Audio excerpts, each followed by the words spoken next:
The Alemanni emerged from the complex tribal landscape of Germania during the first 2 centuries of the Common Era, their formation representing one of the most significant ethnogenetic processes in early medieval European history. Unlike many Germanic peoples whose origins can be traced to specific archaeological cultures, the Alemanni developed through a gradual coalescence of various Suebi groups along the Upper Rhine, creating a new confederate identity that would challenge Roman authority for centuries.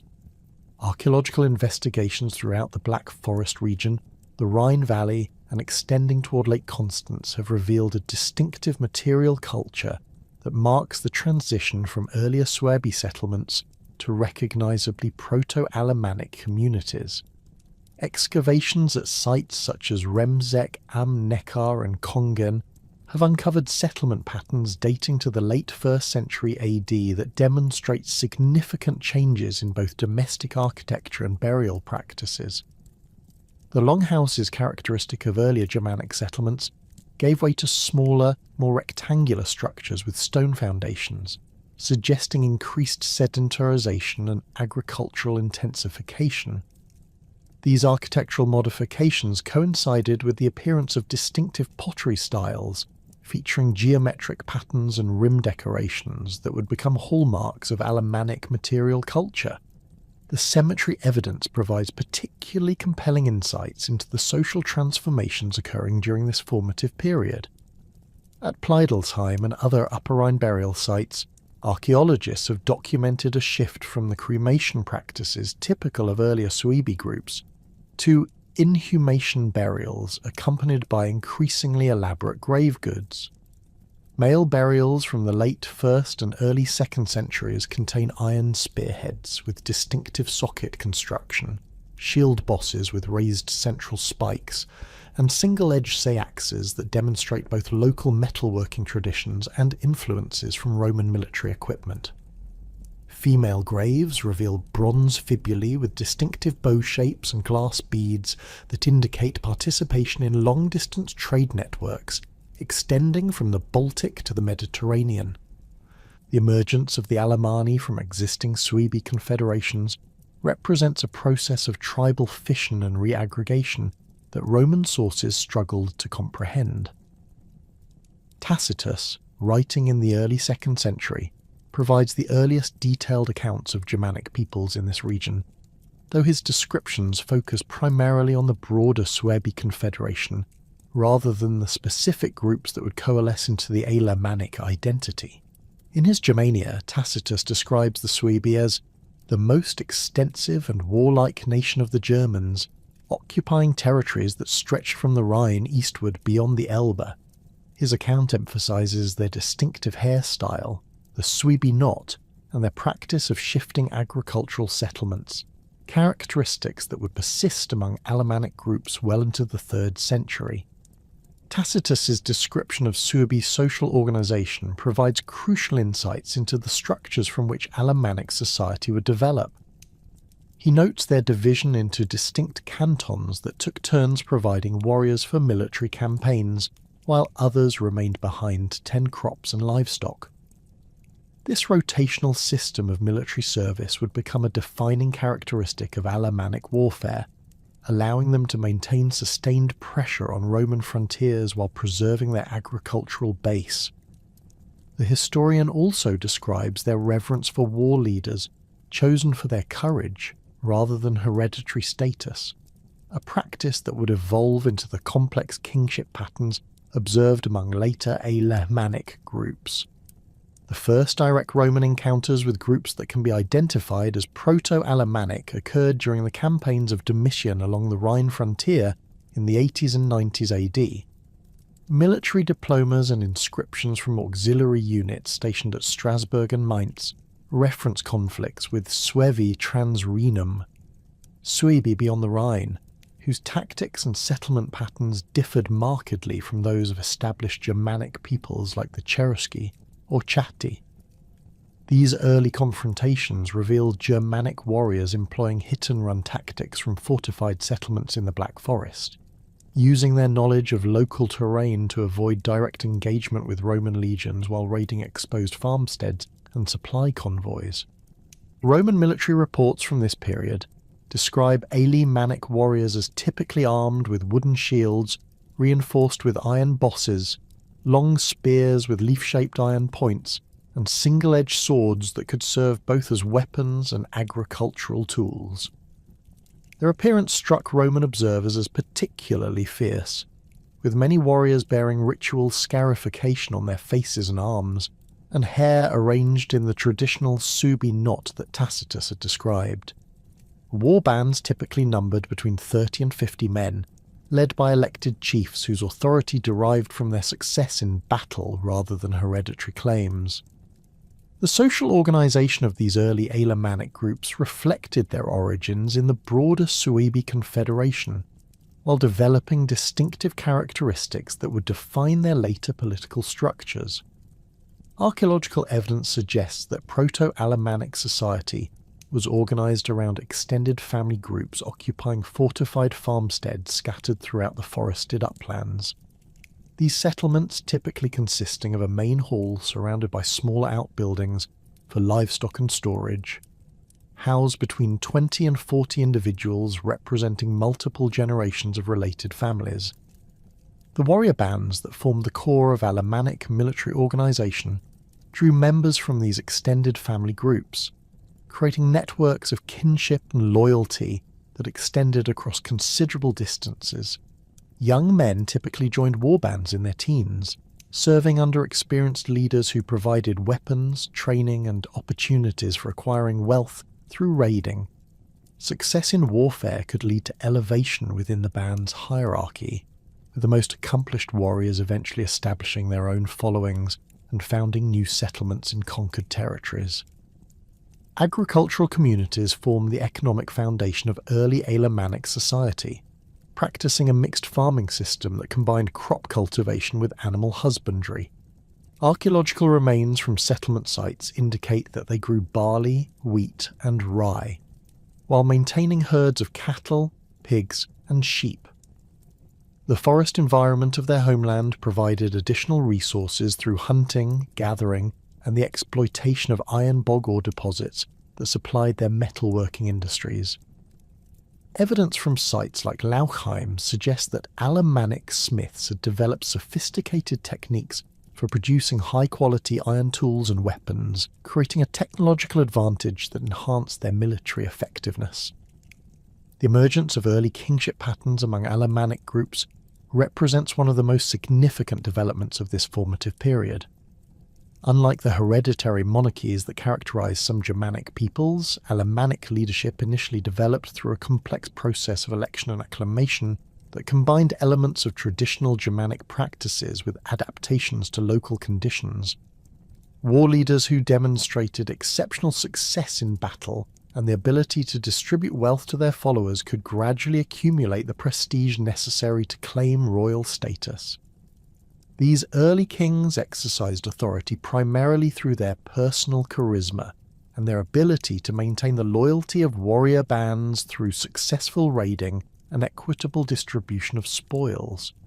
Archaeological evidence suggests that royal settlements were distinguished from ordinary farmsteads primarily by their larger size and the presence of specialized craft workshops, rather than by monumental architecture or elaborate fortifications. The burial of high-status individuals from this period, such as those found at Gammertingen, reveals grave goods that emphasize martial prowess and personal wealth, rather than the symbols of institutionalized authority that would characterize later royal burials. The geographic distribution of Proto-Alemannic settlements during the 1st and 2nd centuries AD extended from the eastern slopes of the Vosges Mountains across the Black Forest to the northern shores of Lake Constance, encompassing much of what is now southwestern Germany and eastern Alsace. This territory provided natural defensive advantages through its heavily forested terrain and numerous rivers, while offering access to important trade routes connecting the Rhine Valley with the Danube basin. The Alemanni established their primary settlements in elevated locations that provided both defensive positions and control over river crossings and mountain passes. The northern boundary of early Alemannic territory appears to have been established along the Neckar River, where archaeological evidence suggests interaction and occasional conflict with Chatti groups, moving westward from their traditional territories in Hesse. To the east, Alemannic settlements extended along the Danube Valley as far as the confluence with the Iller River, bringing them into contact with other Suebi groups and establishing the territorial foundations for later expansion into Raetia. The southern boundary remained fluid throughout this period, with Alemannic groups gradually expanding their influence into the Alpine foothills while maintaining trade relationships with Celtic populations in what is now eastern Switzerland. Roman sources from the late 2nd century begin to distinguish more clearly between various Germanic groups operating along the Upper Rhine frontier, with terms like Alemanni appearing in military dispatches and administrative documents. These references suggest that by the end of the 2nd century, the process of ethnogenesis that had begun among scattered Suebi groups had produced a recognisable Confederate identity, capable of coordinating military actions across considerable distances. The name itself, meaning all men or men united, reflects this Confederate nature and suggests a conscious effort to create a new collective identity that transcended traditional tribal boundaries. The territorial foundations established during the formative centuries provided the Alemanni with the strategic depth necessary to exploit the unprecedented opportunities that emerged during the early 3rd century AD. The assassination of Emperor Commodus in 192 AD had initiated a period of imperial instability that would culminate in the crisis of the 3rd century, fundamentally altering the balance of power along Rome's northern frontiers. As civil wars consumed Roman resources and attention, Germanic peoples across the Rhine and Danube recognized that the seemingly impregnable Lime system had become vulnerable to coordinated assault. The first major Alemannic breakthrough occurred around 213 AD during the reign of Emperor Caracalla, when Confederate war bands successfully penetrated the Upper Rhine limes near modern-day Baden-Baden. Archaeological evidence from Roman frontier installations in this region reveals sudden abandonment layers containing military equipment, coins, and personal possessions hastily buried by fleeing garrison troops. The Alemannic assault appears to have been carefully coordinated, with simultaneous attacks launched against multiple sections of the frontier to prevent Roman forces from concentrating their defences at any single point. The breakthrough itself resulted from a combination of factors that the Alemanni had been observing and preparing to exploit for decades. Intelligence gathered through trade contacts and diplomatic missions had revealed the gradual reduction of frontier garrisons, as troops were withdrawn for service in Caracalla's eastern campaigns against the Parthians. Simultaneously, the emperor's decision to extend Roman citizenship to all free inhabitants of the empire through the Constitutio Antoniniana had created administrative chaos that disrupted the efficient coordination of frontier defences. Alemannic warbands that crossed the Rhine in 213 AD employed tactics that demonstrated sophisticated military planning and coordination across multiple tribal groups. Rather than engaging in the random raiding that had characterized earlier Germanic incursions, these forces moved in organized columns towards specific strategic objectives. The largest force, numbering approximately 3,000 warriors, advanced directly toward the Gallic city of Augusta Raurica, while smaller groups moved north toward Argentoratum and south into the Helvetii territories around Lake Geneva. The warriors who participated in these initial raids represented a new generation of Alemannic fighters who had grown up hearing stories of Roman wealth from their fathers and grandfathers. Archaeological remains from their abandoned campsites reveal equipment that combined traditional Germanic weapons with captured Roman military gear. Many warriors carried oval shields reinforced with iron strips in the Roman manner, while retaining their traditional long spears and single-edged seaxes. Their clothing showed similar hybrid influences, with Roman-style bronze belt fittings and brooches worn alongside traditional Germanic garments. The impact of these raids on Gallic populations was devastating and immediate. contemporary accounts describe Alemannic warriors systematically targeting Roman villas and urban centres, seeking portable wealth in the form of silver coins, jewellery and luxury goods. At Augst, excavations have revealed destruction layers containing burned grain stores, scattered pottery and human remains that testify to the violence of the Alemannic assault. The raiders demonstrated particular interest in metalworking facilities, carrying off tools, raw materials, and finished weapons that would enhance their military capabilities. Emperor Caracalla's response to the Alemannic breakthrough revealed both the strengths and limitations of Roman military organisation during this period. The emperor personally led a substantial force northward from Italy, assembling units from multiple legions along with auxiliary troops drawn from across the empire.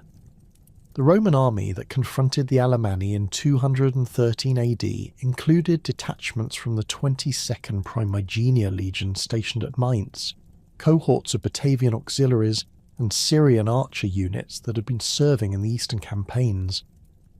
The initial confrontations between Roman forces and Alemannic raiders occurred in the forested terrain of the Black Forest, where the Germanic warriors held significant tactical advantages.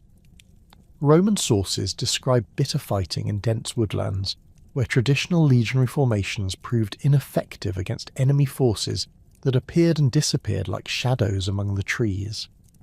Alemannic warriors used their intimate knowledge of local geography to establish ambush positions along Roman supply routes, forcing the legions to advance with extreme caution while maintaining extensive reconnaissance screens.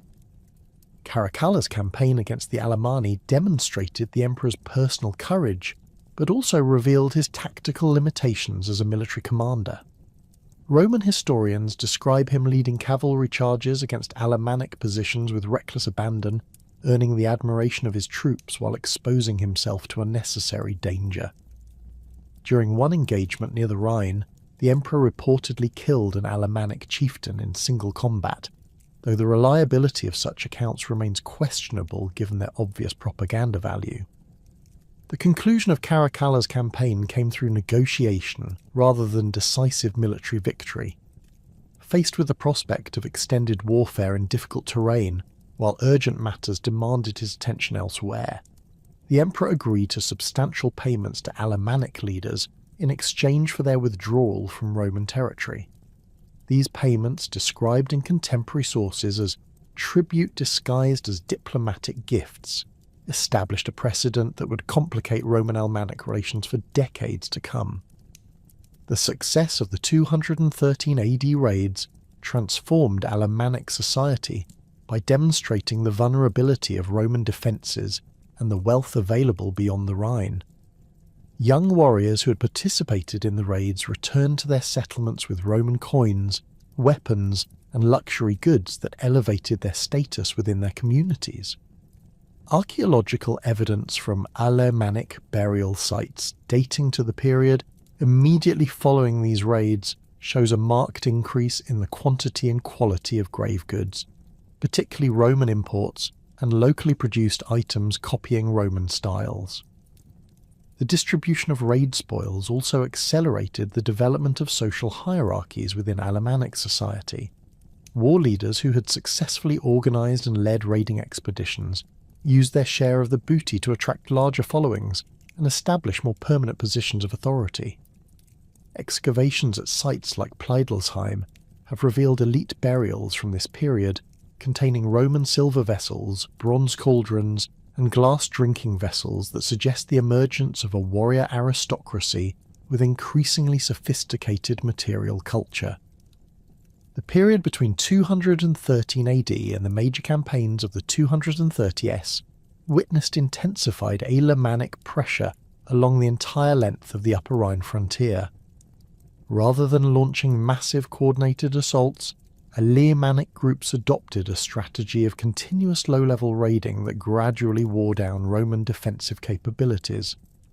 Small war bands, typically numbering between 50 and 100 warriors, crossed the Rhine at various points to strike at isolated settlements before withdrawing to safety in their homeland forests.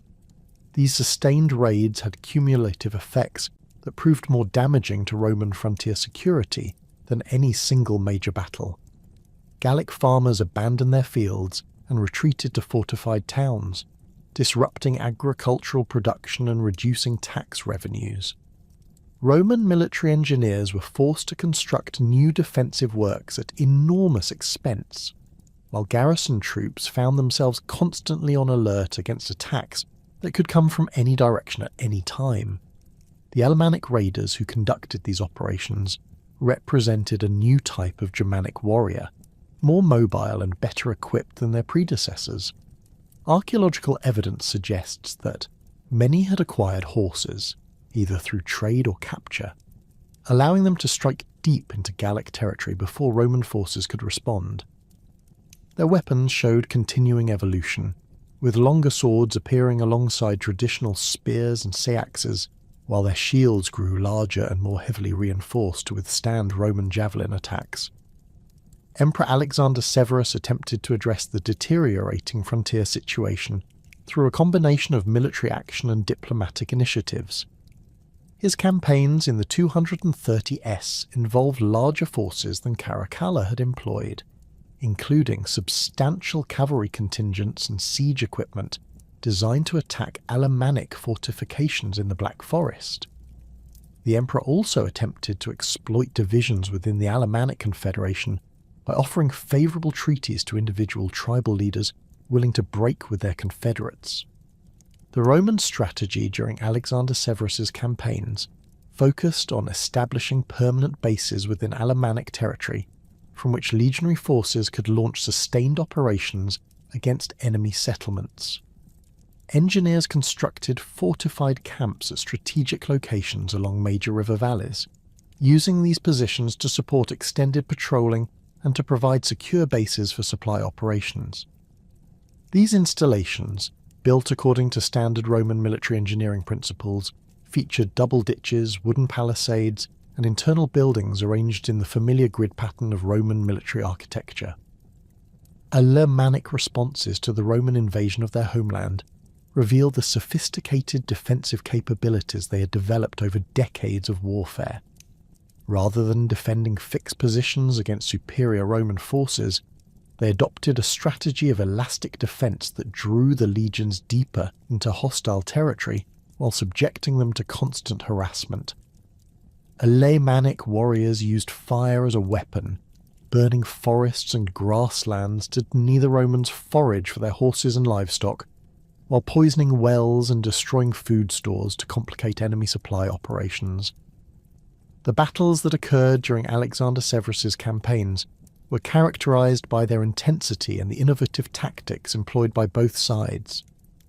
At one engagement near the headwaters of the Neckar River, Alemannic forces constructed elaborate field fortifications, using fallen trees and earthworks to channel Roman attacks into predetermined killing zones. When the legions attempted to storm these positions, they encountered a hail of spears and arrows from concealed positions, while cavalry attacks struck their flanks from unexpected directions. Roman military records describe Alemannic warriors during this period as formidable opponents who had learned to adapt their traditional fighting methods to counter Roman tactical advantages.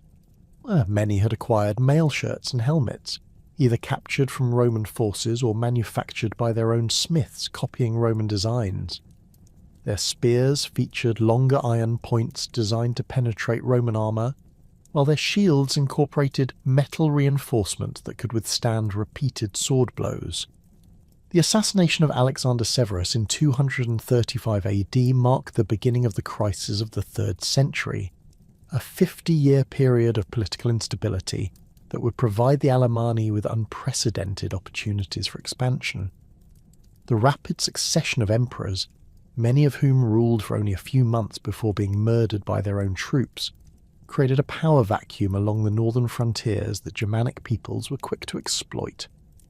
The crisis manifested itself immediately in the deterioration of frontier defences as rival claimants to the imperial throne withdrew troops from border garrisons to support their political ambitions.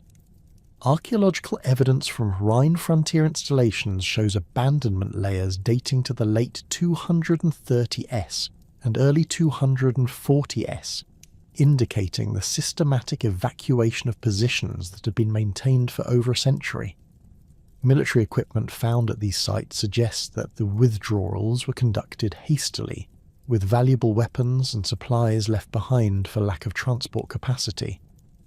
Alemannic leaders recognised that the Roman crisis presented them with a unique opportunity to achieve territorial gains that would have been impossible under normal circumstances.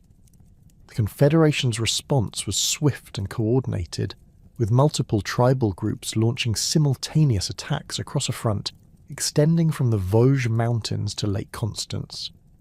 These operations were planned and executed with a level of strategic sophistication that surprised Roman observers and demonstrated the extent to which Alemannic military capabilities had evolved. The breakthrough of 242 AD represented the most successful Alemannic penetration of Roman territory to that date. Warbands numbering in the thousands crossed the Rhine at multiple points, overwhelming the reduced frontier garrisons and advancing deep into Gaul. The largest force moved southwest toward the important city of Lugdunum, while others struck toward the Mediterranean coast and the Alpine passes leading into Italy. The Alemannic forces that participated in the 242 AD invasion were better organised and equipped than any previous Germanic armies to operate in Roman territory. Archaeological evidence from their campsites reveals standardised weapons and equipment that suggest centralised production and distribution systems. Many warriors wore scale armour constructed from iron plates riveted to leather backing, while their helmets showed influence from both Roman and Germanic design traditions. The success of these raids encouraged further Alemannic expansion, with subsequent invasions occurring in 248 AD and again in the early 250s. Each incursion penetrated deeper into Roman territory and remained active for longer periods, indicating growing Alemannic confidence and improving logistical capabilities. The raiders established temporary bases in conquered territory, using these positions to launch secondary attacks against targets that had previously been considered secure. The culmination of Alemannic expansion during the crisis of the 3rd century came with their massive invasion of northern Italy in 268 AD. This campaign represented the most ambitious Germanic operation against Roman territory since the Cimbrian Teutonus had threatened Italy 3 centuries earlier. The Alemannic army that crossed the Alps numbered perhaps 15,000 warriors organised into multiple columns that advanced along different routes toward the Po Valley. The Battle of Lake Benacus in 268 AD marked the decisive confrontation between the expanding Alemannic confederation and the Roman Empire's attempts to restore frontier security. Emperor Claudius II, known to history as Claudius Gothicus for his later victories against the Goths, had assembled a substantial army to confront the Alemannic invasion. The Roman force included detachments from multiple legions, Praetorian Guard units, and auxiliary troops drawn from across the empire. The Alemannic army that faced Claudius at Lake Benacus represented the culmination of decades of military development and territorial expansion. Their warriors were a mixture of captured Roman equipment and locally produced gear that demonstrated the sophistication of Germanic metalworking industries. Many carried the long swords that were becoming characteristic of Alemannic warriors, weapons that required considerable skill to manufacture and wield effectively in battle. The battle itself occurred on the southern shores of Lake Benacus, where the terrain favoured the disciplined formations of the Roman legions over the more flexible tactics typically employed by Germanic warbands. Claudius deployed his forces in the traditional Roman battle line, with heavy infantry in the centre supported by cavalry on the flanks and auxiliary troops providing missile support. The emperor personally commanded the reserve, positioning himself where he could respond to developments anywhere along the battle line. The Alemannic assault began with a massive charge by their best warriors, men who had proven themselves in dozens of raids across Gaul and northern Italy. These fighters advanced in loose formations that allowed individual warriors to display their courage while maintaining sufficient cohesion to achieve tactical objectives. Their war cries echoed across the battlefield as they struck the Roman line with tremendous force, seeking to break through before the legions could bring their superior organization to bear. The initial Alemannic attack achieved considerable success, with several Roman cohorts giving ground under the ferocity of the Germanic assault. Roman sources describe hand-to-hand combat of exceptional intensity, with warriors on both sides displaying remarkable courage and skill. The Alemanni fought with their traditional weapons, supplemented by captured Roman equipment, while the legionaries relied on their superior armour and disciplined fighting techniques to maintain cohesion under pressure.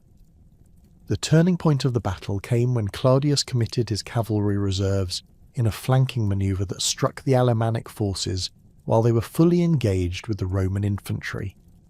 The Germanic warriors, lacking sufficient cavalry of their own to counter this threat, found themselves attacked from multiple directions simultaneously.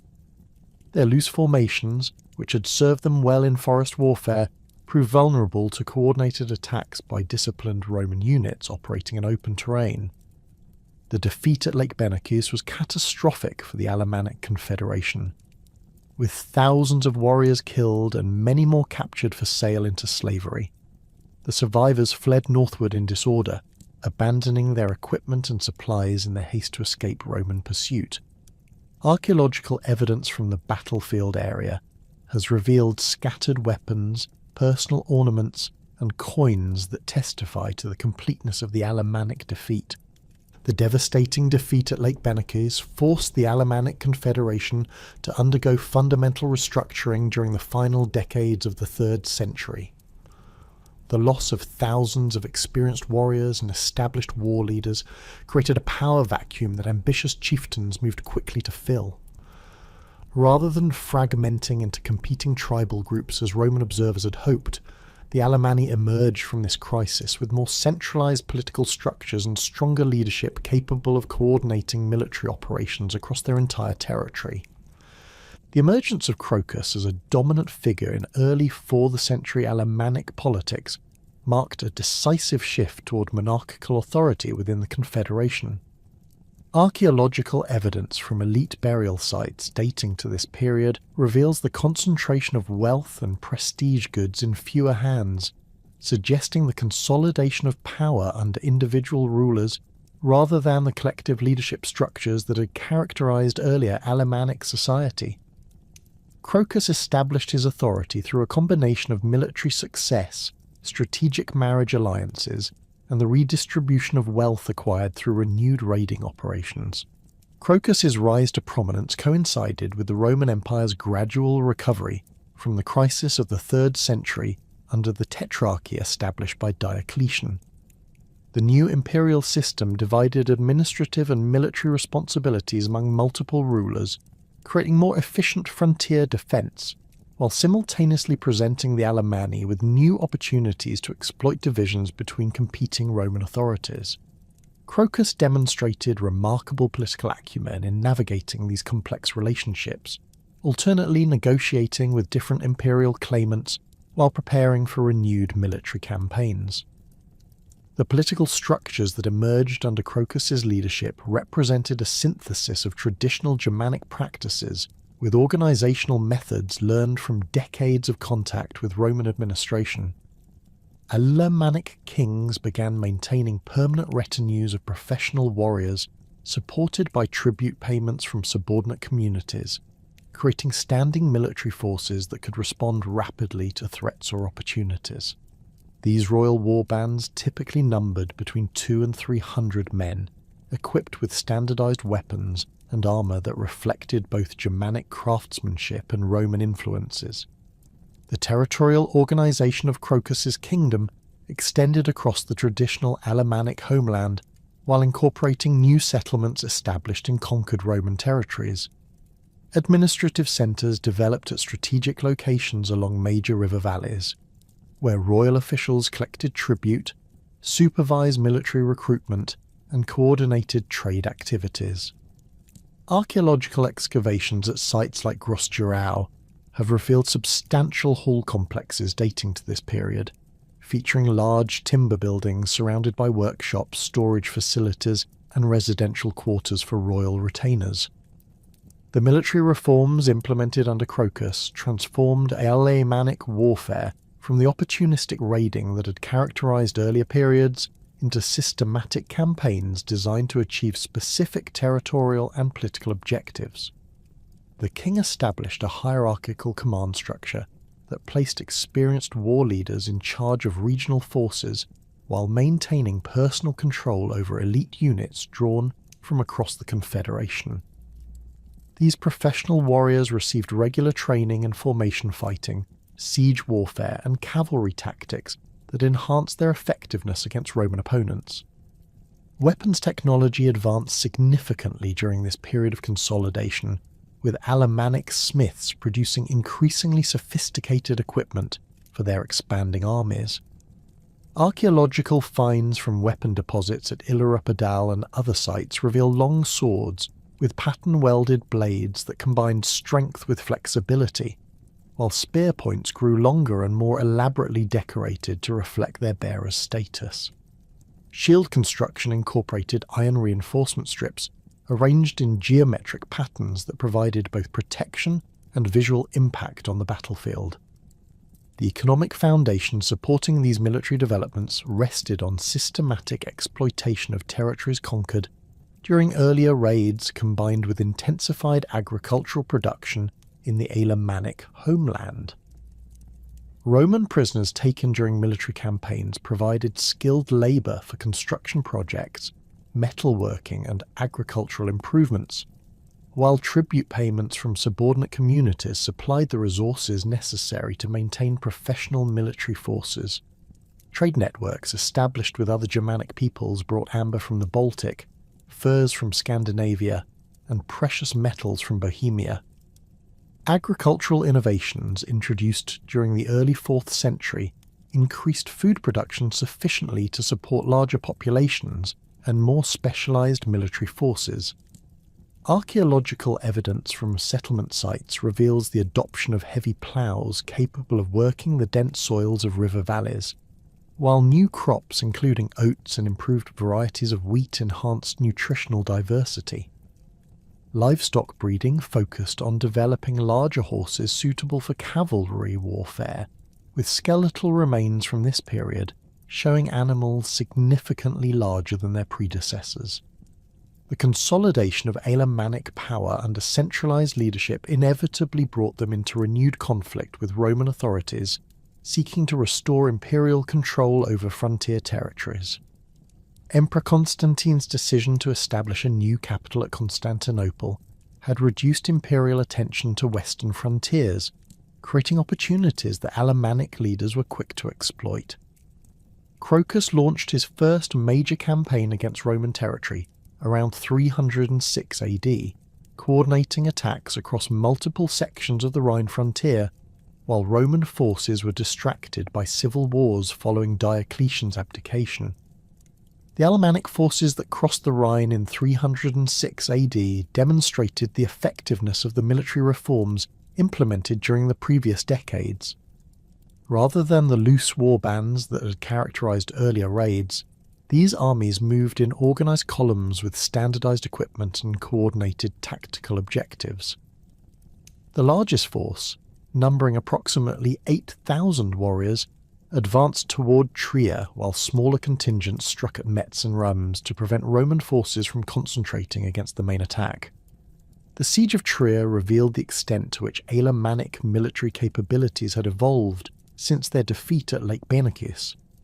The attacking forces employed sophisticated siege techniques, including the construction of wooden towers, battering rams, and earthwork approaches that demonstrated knowledge of Roman engineering methods. Alemannic engineers, many of whom had learned their skills as prisoners or mercenaries in Roman service, directed operations that gradually reduced the city's defensive capabilities through systematic bombardment and undermining. The successful capture of Trier provided the Alemanni with their most significant victory against Roman forces since the beginning of their expansion beyond the Rhine. The city's fall yielded enormous quantities of wealth, including imperial treasury reserves, military supplies, and luxury goods that enhanced the prestige of Alemannic leaders while providing resources for further military operations. More importantly, control of this major administrative centre gave the Alemanni a secure base for operations deep within Roman territory. Roman responses to the loss of Trier revealed both the strengths and limitations of imperial military organisation during the early 4th century.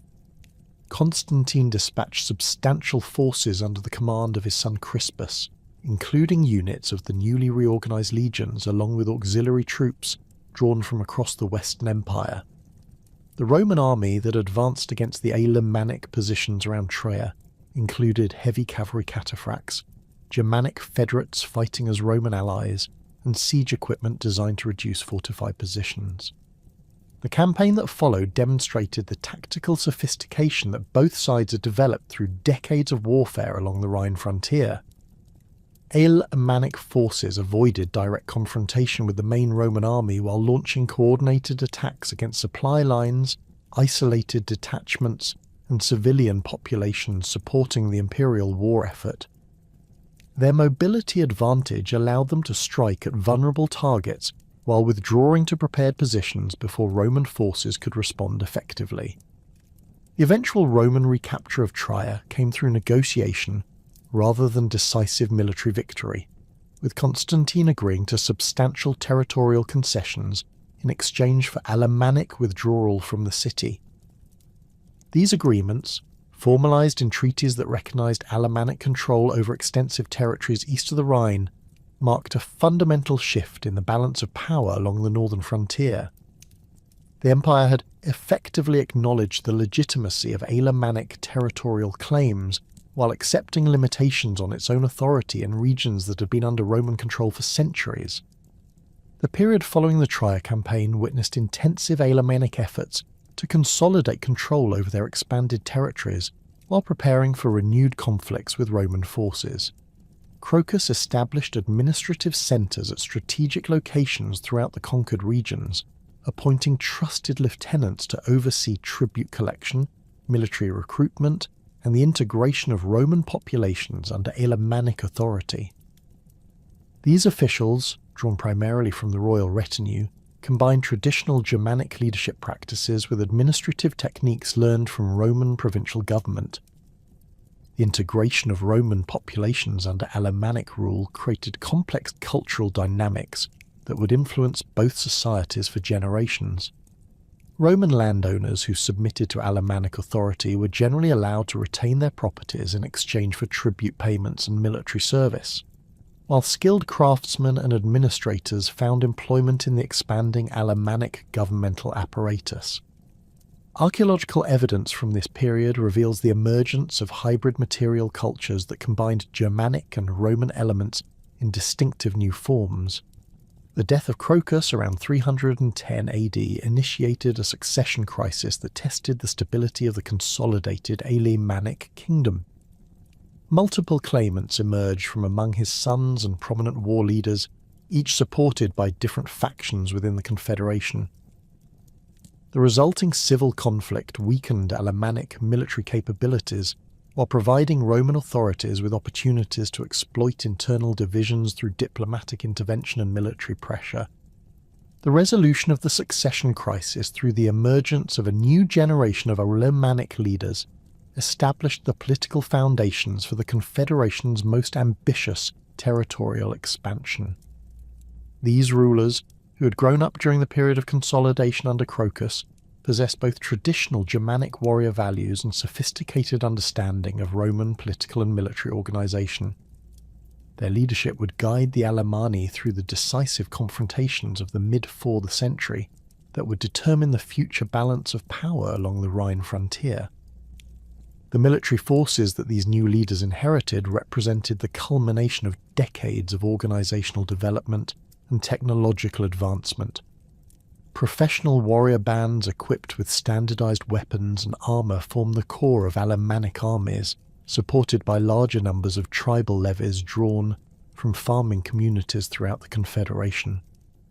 Cavalry units mounted on horses bred specifically for warfare provided mobility and striking power, while specialised siege equipment enabled attacks against fortified Roman positions.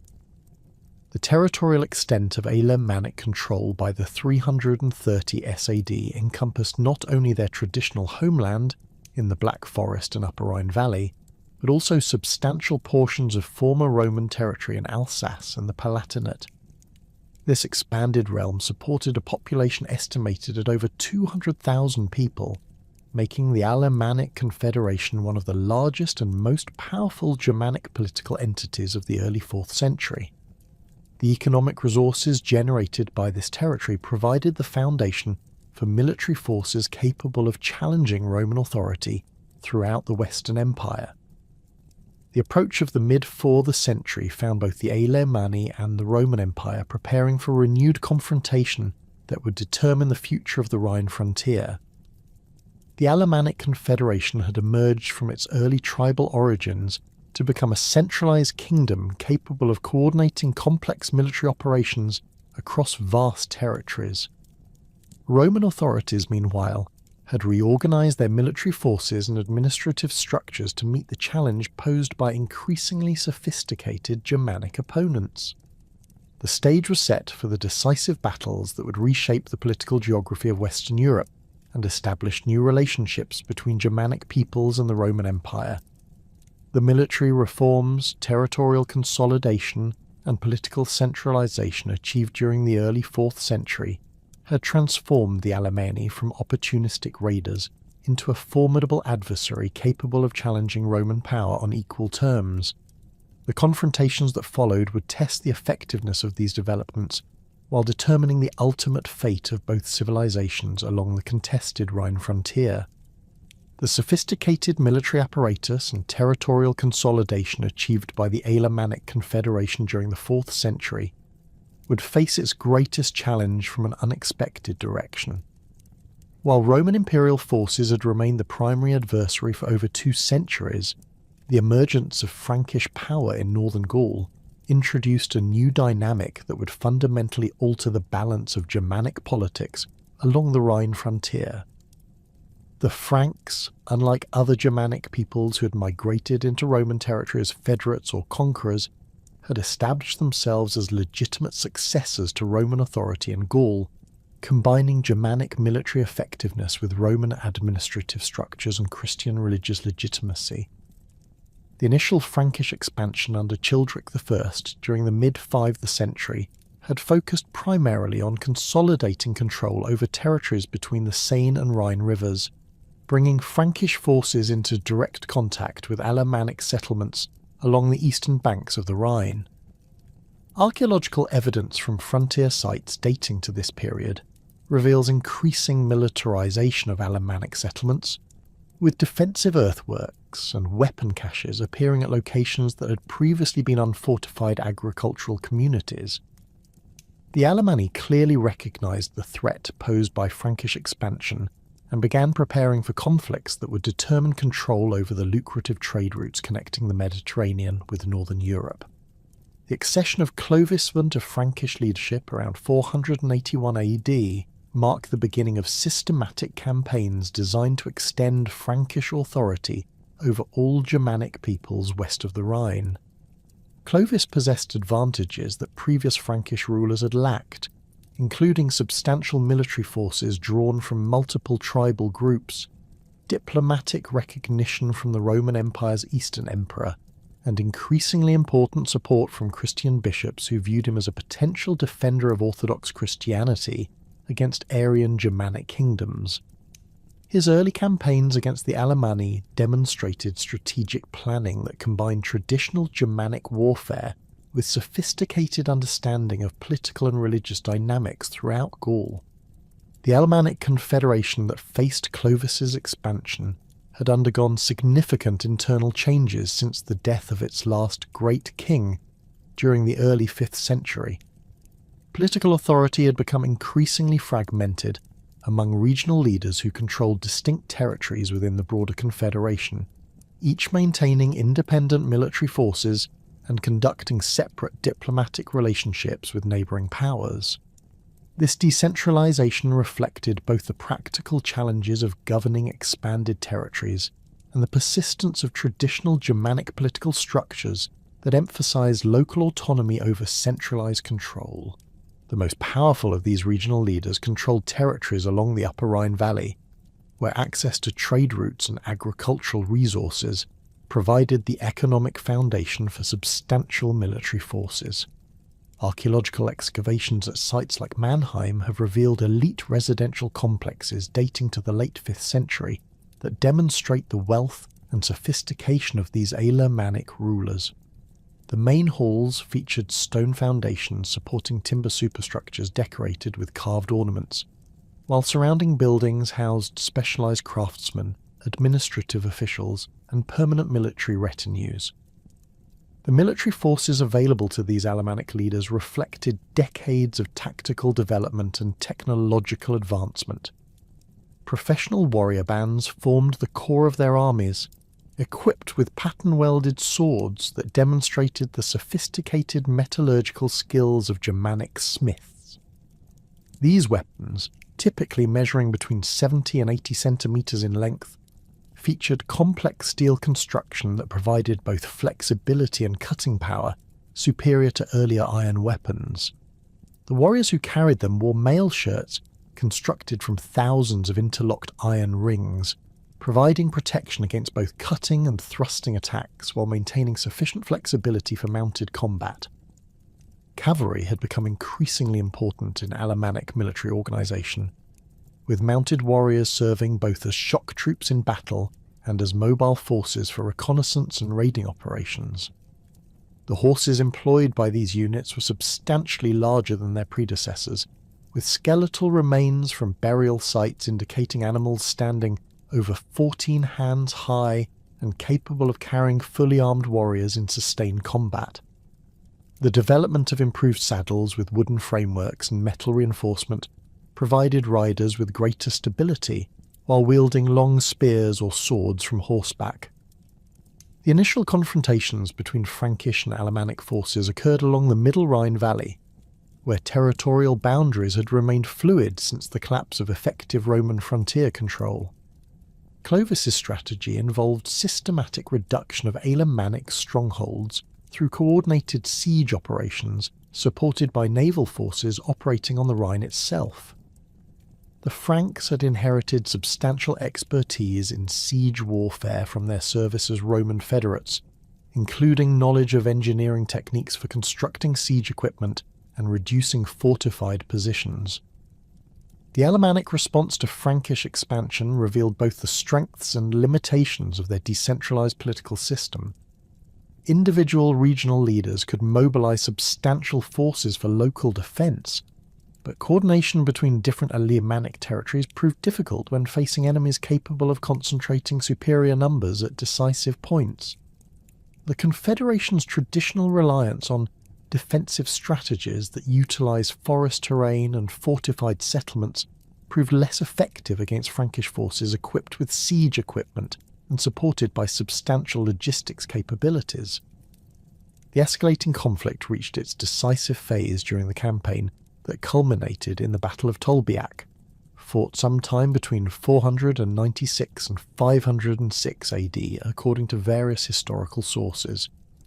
The precise date remains disputed among historians, but the battle's significance in determining Frankish supremacy over the Alemanni is unquestioned. Clovis had assembled the largest army of his reign for this campaign, including not only Frankish warriors, but also Gallo-Roman troops, Burgundian allies, and Germanic mercenaries drawn from across his expanding kingdom. The Alemannic army that faced Clovis at Tolbiac represented the combined military strength of multiple regional leaders who had finally recognised the necessity of coordinated resistance to Frankish expansion. Archaeological evidence from weapon deposits suggests that this force numbered between 8,000 and 10,000 warriors, making it one of the largest Germanic armies assembled during the 5th century. The Alemannic commanders had positioned their forces on elevated ground overlooking the Frankish approach, utilising terrain advantages that had served Germanic armies effectively in previous conflicts with Roman forces. The battle commenced with traditional Germanic challenges and individual combat between champions from both armies, rituals that served to inspire warriors while providing opportunities for leaders to assess enemy capabilities. The Alemannic champions who participated in these preliminary encounters wore elaborate equipment that demonstrated their status and wealth. Their helmets featured decorative crests and face guards constructed from bronze and iron, while their shields bore painted designs that identified their tribal affiliations and personal achievements in previous battles. The main engagement began with coordinated Alemannic attacks against the Frankish battle line, employing tactics that combined traditional Germanic ferocity with disciplined formation fighting learned through decades of warfare against Roman opponents. Alemannic warriors advanced in wedge formations designed to concentrate maximum force against specific points in the enemy line, while cavalry units attempted to strike the Frankish flanks and rear. The initial assault achieved considerable success, with several Frankish units giving ground under the intensity of the Germanic attack. The turning point of the battle occurred when Clovis personally led a cavalry charge against the Alemannic centre, targeting the position where enemy commanders had established their headquarters. Contemporary accounts describe fierce hand-to-hand combat around the Alemannic royal standards, with warriors on both sides displaying exceptional courage and skill. The Frankish king's personal intervention at this critical moment demonstrated both his military prowess and his understanding of Germanic warrior culture, where leadership from the front remained essential for maintaining troop morale. The collapse of Alemannic resistance at Tolbiac resulted from a combination of tactical factors and the psychological impact of their leaders' deaths or capture during the climactic cavalry engagement. Archaeological evidence from the battlefield area has revealed scattered weapons and equipment that suggest the completeness of the Alemannic defeat, with survivors abandoning their gear in their haste to escape Frankish pursuit. The victory established Clovis as the dominant power in Western Germania, while effectively ending Alemannic independence as a unified political entity. The immediate aftermath of Tolbiac witnessed the systematic dismantling of Alemannic political structures that had developed over centuries of territorial expansion and military success. Surviving regional leaders were forced to submit to Frankish authority, accepting tributary status that required annual payments of silver, agricultural products, and military service. The most prominent Alemannic nobles were relocated to Frankish territories where they could be monitored more effectively, while their lands were redistributed to Frankish warriors and administrators. The fragmentation of Alemannic political unity following their defeat created numerous smaller duchies that maintained nominal independence under Frankish suzerainty. These territorial divisions reflected both practical administrative considerations and deliberate Frankish policy designed to prevent the re-emergence of unified Alemannic resistance. The Duke of Alemannia, appointed by Frankish kings to oversee these territories, typically came from Alemannic noble families that had demonstrated loyalty to their new overlords, creating complex relationships that combined Germanic traditions with Frankish administrative structures. The population displacement that followed the Frankish conquest affected thousands of Alemannic families who chose migration over submission to foreign rule.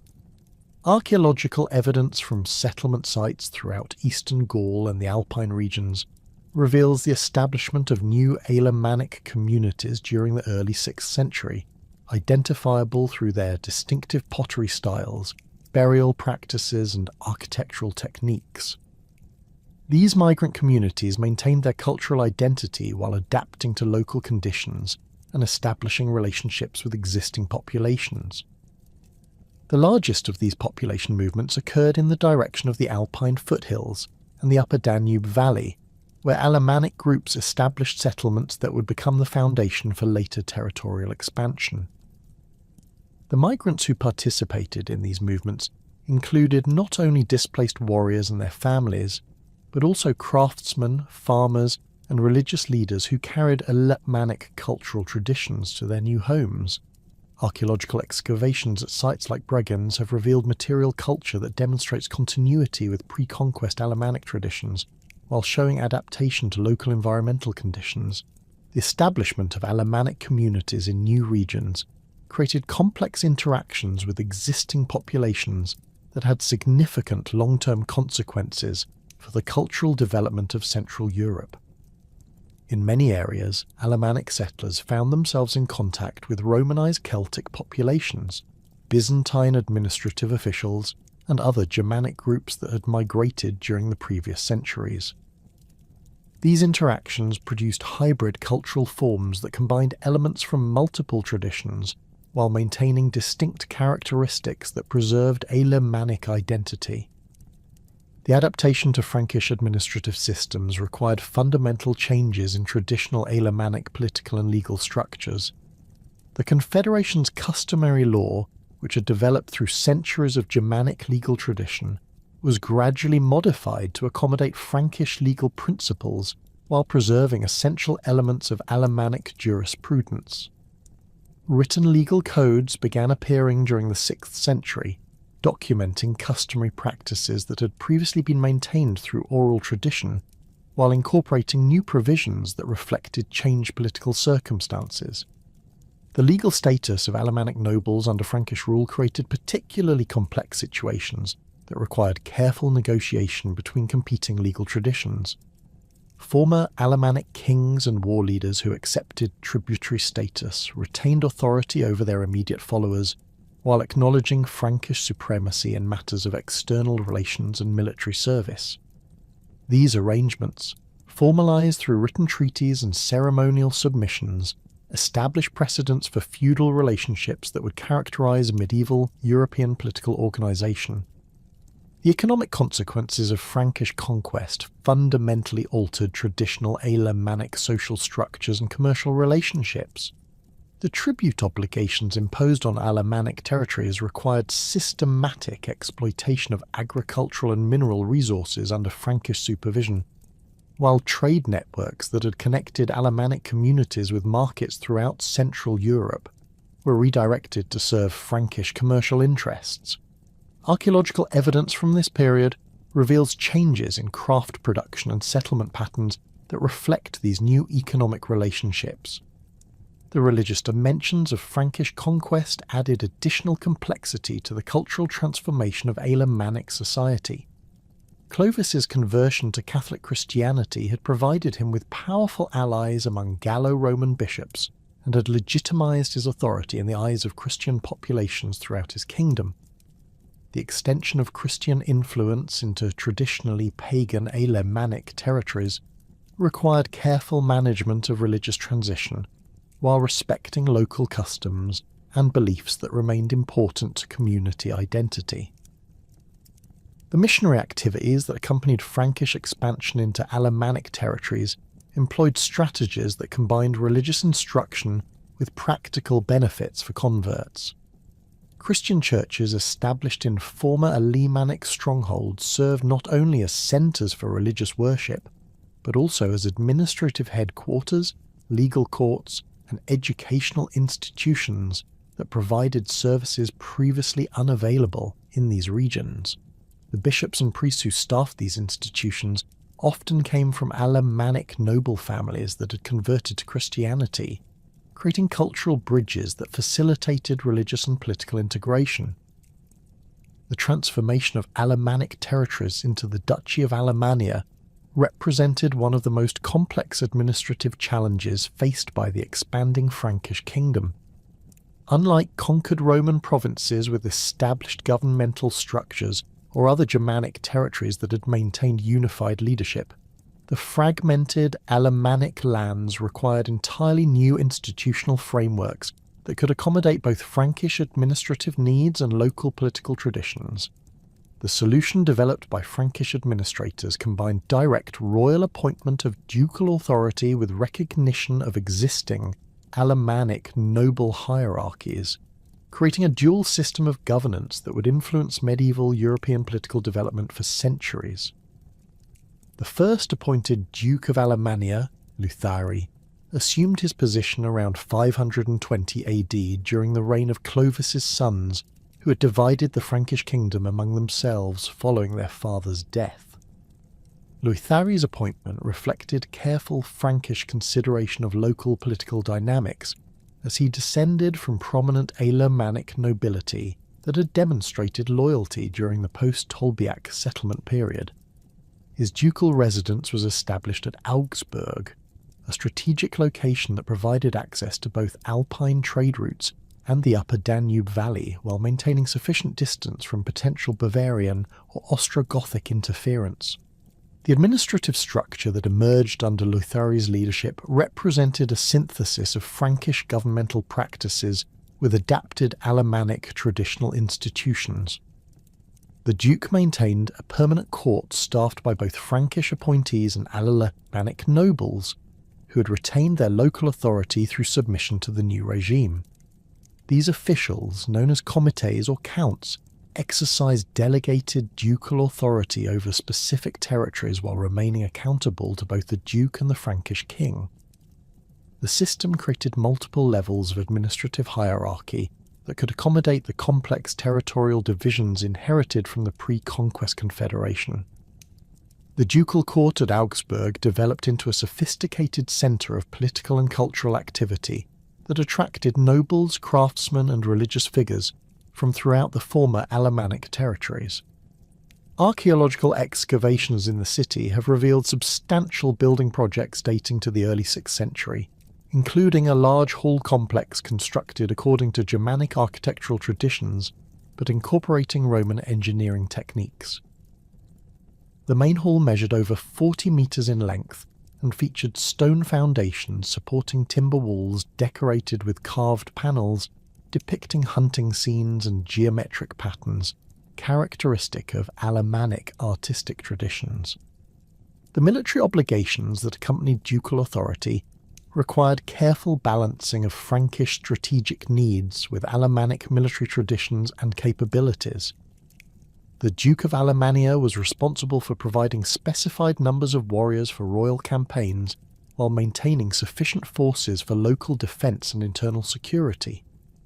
These military levies typically included both professional warriors drawn from noble retinues and militia forces recruited from farming communities throughout the duchy. The integration of these diverse military elements required standardization of equipment and training that gradually modified traditional Alemannic warfare practices.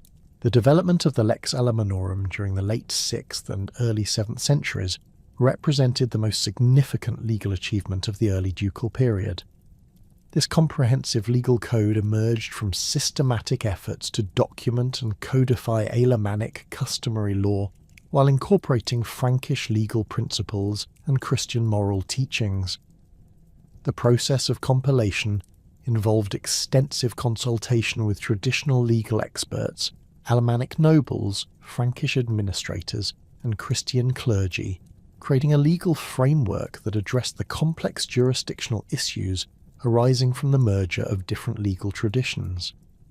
The Lex Alemannorum addressed fundamental aspects of social organisation, property rights, and criminal justice that had been governed by oral tradition for centuries. The code's provisions regarding wergild payments for various categories of homicide reflected sophisticated understanding of social hierarchies within Alemannic society, with compensation rates varying according to the victim's status, age, and gender. Free Alemannic warriors commanded wergild payments of 200 solidi, while nobles of ducal rank were valued at 600 solidi, demonstrating the preservation of traditional status distinctions under Frankish rule. Property law provisions within the Lex Alemannorum revealed the complex process of integrating Alemannic customary practices with Frankish administrative requirements. The code recognized traditional Alemannic inheritance practices that emphasized collective family ownership of land, while accommodating Frankish concepts of individual property rights and royal grants. Women's property rights received detailed attention, with provisions that protected widows' inheritance claims, while establishing procedures for property transfer through marriage and adoption that satisfied both Germanic and Christian legal traditions. The criminal justice provisions of the Lex Alemannorum demonstrated sophisticated understanding of the practical challenges involved in maintaining order within a culturally diverse population. The code established procedures for handling disputes between Alemannic and Frankish populations, with specific courts designated for different types of cases and detailed rules governing the selection and authority of judges. Punishment for serious crimes typically involved compensation payments rather than physical punishment, reflecting Germanic legal traditions that emphasized restoration of social harmony over retribution. The religious transformation of Alemannic territories under Frankish rule required careful management of the transition from traditional Germanic paganism to Catholic Christianity. The Christianization process began immediately following the Frankish conquest, but proceeded gradually to avoid provoking resistance that might destabilize the new political arrangements. Frankish kings and their appointed dukes recognized that forced conversion could undermine their authority, while voluntary adoption of Christian practices would strengthen their legitimacy among both Alemannic and Gallo-Roman populations. The establishment of Christian monasteries throughout the Duchy of Alemannia provided the institutional foundation for systematic religious conversion, while serving important economic and cultural functions. The monastery of St. Gall, founded around 612 AD by the Irish monk Gallus, became the most influential religious centre in the region and demonstrated the international character of early medieval missionary activity. Gallus had arrived in Alemannic territory as part of the mission led by Columbanus, whose Irish monastic traditions emphasised scholarly learning, manuscript copying and agricultural development that complemented Frankish administrative objectives. The monastic communities that developed around St. Gall and similar foundations attracted both Alemannic and Frankish participants who contributed diverse skills and cultural perspectives to religious life. The monks included former warriors seeking spiritual redemption, educated nobles interested in scholarly pursuits, skilled craftsmen who applied their expertise to monastic construction projects, and farmers who developed innovative agricultural techniques on monastic lands. This diversity created vibrant intellectual communities that preserved and transmitted both Christian learning and Germanic cultural traditions. The scriptorium established at St. Gall became one of the most important centres for manuscript production in early medieval Europe, creating copies of Christian texts while preserving Germanic oral traditions through written documentation. The monks developed distinctive calligraphic styles that combined Irish, Frankish, and local artistic elements, producing illuminated manuscripts that demonstrated the cultural synthesis occurring throughout the Duchy of Alemannia. These manuscripts included not only religious texts, but also legal documents, historical chronicles, and literary works that provide invaluable insights into the social and cultural transformation of Alemannic society. The agricultural innovations introduced by monastic communities contributed significantly to the economic development of the Duchy of Alemannia during the 7th and 8th centuries. The monks at St. Gall and other foundations experimented with new crops, improved livestock breeding techniques, and developed more efficient farming methods that increased agricultural productivity throughout the region. Their use of water-powered mills for grain processing represented technological advancement that spread to secular communities and enhanced the duchy's economic capabilities. The educational activities conducted by monastic schools provided opportunities for both religious and secular learning that had been largely unavailable in pre-conquest Alemannic society. These institutions taught Latin literacy, Christian theology, and practical skills including mathematics, medicine, and legal procedures that served both religious and administrative purposes. The graduates of monastic schools often entered ducal service as clerks, legal advisors, and diplomatic representatives, creating an educated class that facilitated the integration of Alemannic territories into the broader Frankish kingdom. The missionary activities of Irish and Frankish clergy extended beyond the establishment of monastic communities to include systematic evangelization of rural populations that had maintained traditional Germanic religious practices.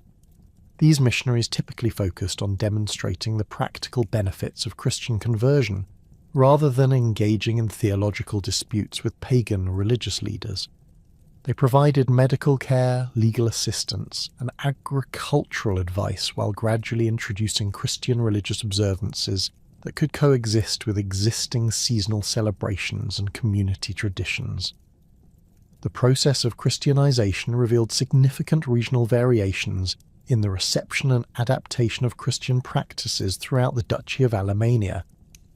Urban populations with greater exposure to Frankish administration and Gallo-Roman cultural influences typically converted more rapidly than rural communities that maintained stronger connections to traditional Germanic customs.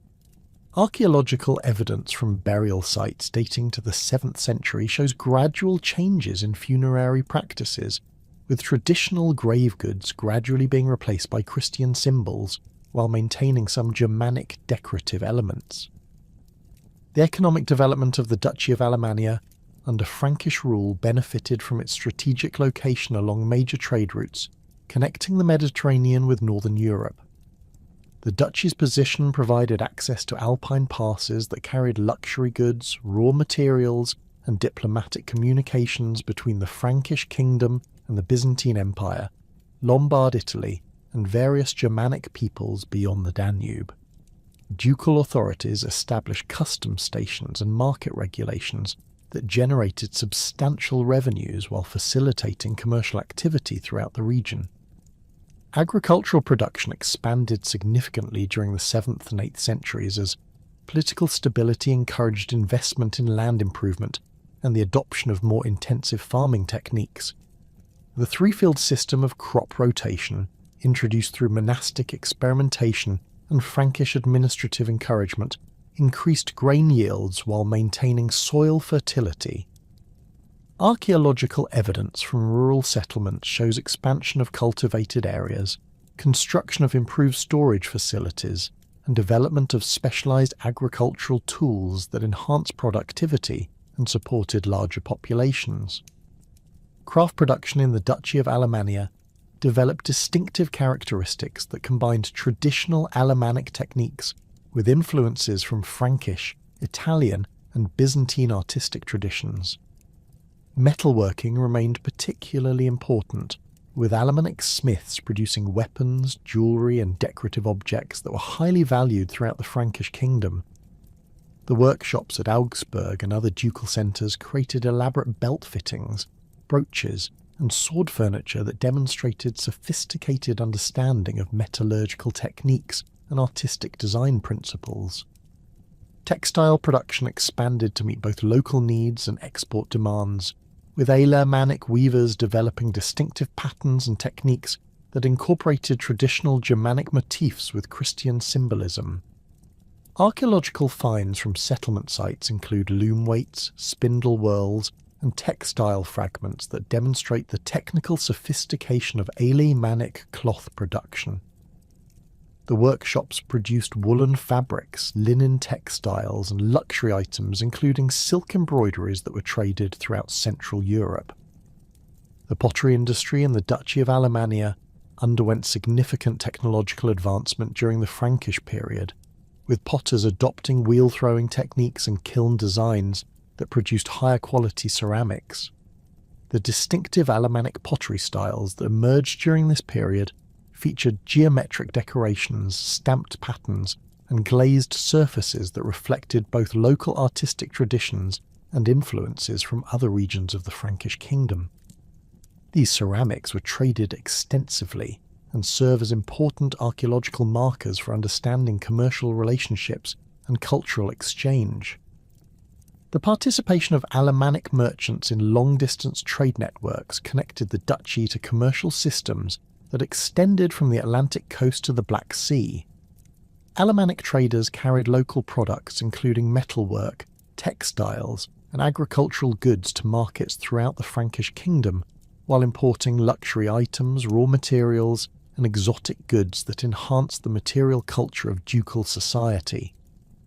Archaeological evidence from trading centres includes coins from various mints, amber from the Baltic, silk from Byzantium, and spices from the Mediterranean that demonstrate the scope of these commercial relationships. The development of monetary systems within the Duchy of Alemannia reflected both Frankish administrative requirements and local economic needs. Ducal authorities established mints that produced silver coins following Frankish weight standards, while incorporating distinctive Alemannic design elements. These coins facilitated commercial transactions, while serving as symbols of ducal authority and Alemannic cultural identity within the broader Frankish monetary system. The circulation patterns of these coins provide insights into trade relationships and economic integration throughout the region. The transportation infrastructure that supported economic development included road maintenance, bridge construction, and river navigation improvements that enhanced connectivity throughout the duchy. Ducal administrators coordinated with Frankish royal officials to maintain sections of Roman roads while constructing new routes that served emerging commercial and administrative centres. The development of river ports along the Rhine and Danube facilitated bulk transportation of agricultural products and raw materials while providing access to international trade networks. The social transformations that accompanied economic development created new opportunities for advancement within Alemannic society while maintaining traditional status distinctions. Successful merchants, skilled craftsmen, and educated clergy could achieve positions of influence within ducal administration, while noble families that adapted effectively to Frankish rule maintained their local authority. Archaeological evidence from elite burial sites shows increasing wealth and sophistication among upper-class Alemannic families who participated successfully in the new economic and political systems. The sophisticated administrative and economic systems that had developed within the Duchy of Alemannia during the 7th century began to strain under the increasingly centralised policies implemented by Charles Martel and his successors during the early 8th century. The Carolingian dynasty's rise to power brought fundamental changes to Frankish governance that challenged the delicate balance between royal authority and regional autonomy that had characterised earlier periods. Charles Martel's military reforms, which created professional cavalry forces supported by systematic land grants, required unprecedented levels of resource extraction from duchies throughout the Frankish realm, placing particular pressure on wealthy regions like Alemannia. The implementation of these reforms in Alemannia encountered immediate resistance from noble families who had maintained their local authority through careful accommodation with previous Frankish rulers.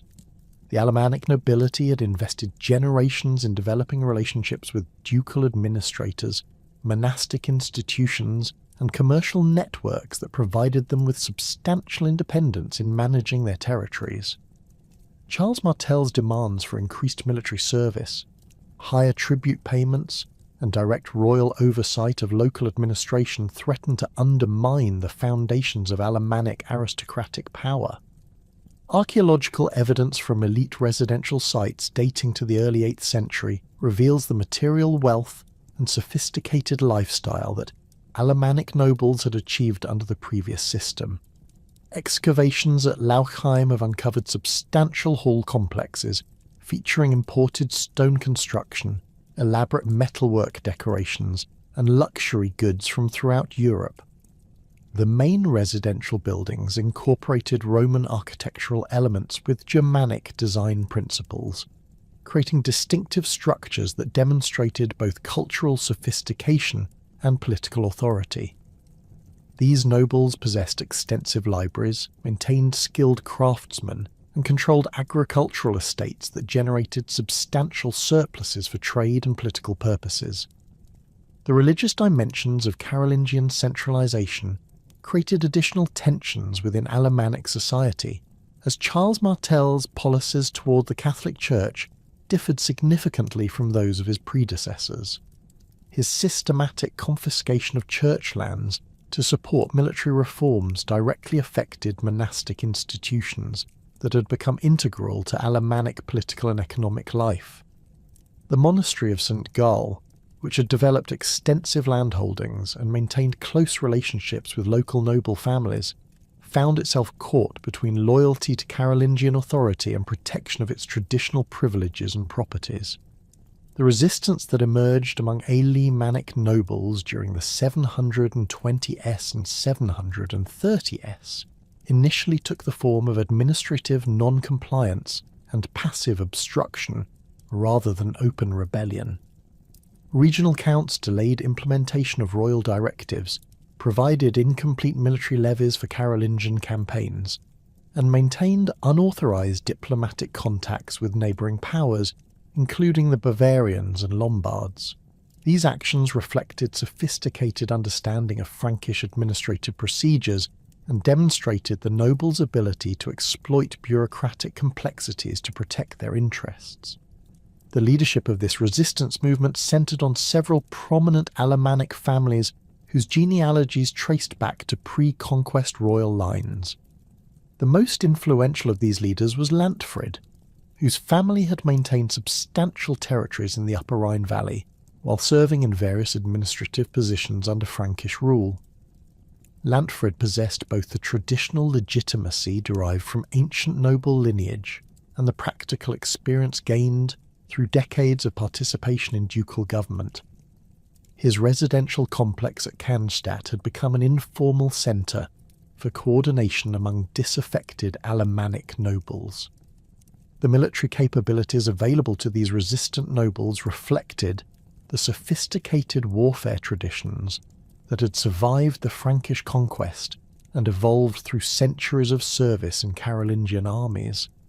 Alemannic warriors continued to maintain their distinctive equipment and fighting techniques while adapting to new tactical requirements imposed by Carolingian military organisation. Their weapons included pattern-welded swords of exceptional quality, reinforced spears designed for both mounted and infantry combat, and mail armour that provided protection comparable to that worn by Carolingian heavy cavalry. The horses employed by Alemannic cavalry units demonstrated the continued importance of mounted warfare in their military tradition. Archaeological remains from this period indicate animals bred specifically for combat, standing over 15 hands high and possessing the strength necessary to carry fully armed warriors in sustained engagements. These horses were equipped with sophisticated tack, including decorated bridles, reinforced saddles, and protective armour that reflected both functional requirements and the status of their riders. The escalation of tensions between Alemannic nobles and Carolingian authority reached a critical point during the succession crisis that followed Charles Martel's death in 741 AD. The division of Carolingian territories between Carloman and Pepin the Short created opportunities for regional leaders to exploit competing claims while advancing their own political objectives. Alemannic nobles initially attempted to negotiate with both brothers, seeking guarantees for their traditional privileges while avoiding commitment to either faction in the succession dispute. Carloman's assumption of authority over the eastern Frankish territories, including Alemannia, brought him into direct confrontation with noble families that had grown increasingly assertive during the uncertain political climate following Charles Martel's death. The new ruler's determination to implement his father's centralising policies without compromise eliminated the possibility of negotiated settlements that might have preserved Alemannic autonomy within the Carolingian system. His demands for complete submission to royal authority and the surrender of traditional privileges left Alemannic nobles with limited options for protecting their interests. The transformation of passive resistance into active rebellion occurred gradually during the early 740s, as Alemannic nobles recognised that accommodation with Carolingian authority was no longer possible under the new regime. Secret meetings among regional leaders produced agreements for coordinated resistance that would utilise their collective military strength while exploiting geographical advantages provided by their mountainous and forested homeland. The conspiracy that emerged from these discussions included representatives from virtually all major Alemannic noble families, creating an unprecedented level of unity among groups that had historically maintained fierce independence. The military preparations undertaken by the Alemannic conspirators demonstrated sophisticated understanding of the strategic challenges they faced in confronting Carolingian forces.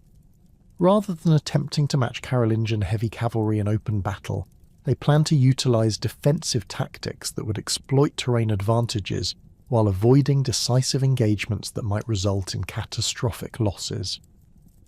Their strategy involved establishing fortified positions in mountainous regions while conducting coordinated raids against Carolingian supply lines and administrative centres. The weapons and equipment assembled for this resistance effort represented the accumulated military resources of the Alemannic nobility over several generations. Archaeological evidence from weapon caches dating to this period reveals substantial quantities of high-quality arms, including hundreds of pattern-welded swords, thousands of spear points, and extensive supplies of mail armour and helmets. The standardization of this equipment suggests centralized production and distribution systems that could support sustained military operations against Carolingian forces. The fortifications constructed by the Alemannic rebels utilized both natural defensive positions and sophisticated engineering techniques learned through centuries of warfare and construction experience. The primary defensive positions were established in the Black Forest and along the upper Danube Valley, where terrain provided natural obstacles to cavalry operations while offering multiple escape routes if positions became untenable. These fortifications incorporated wooden palisades, earthwork barriers, and stone construction that created formidable defensive complexes capable of withstanding siege operations. Carloman's response to the emerging Alemannic rebellion revealed both his military capabilities and his political ruthlessness in dealing with challenges to Carolingian authority. Rather than attempting to negotiate with the rebel leaders or address their specific grievances, he chose to treat the resistance as treasonous rebellion that required complete suppression through military force.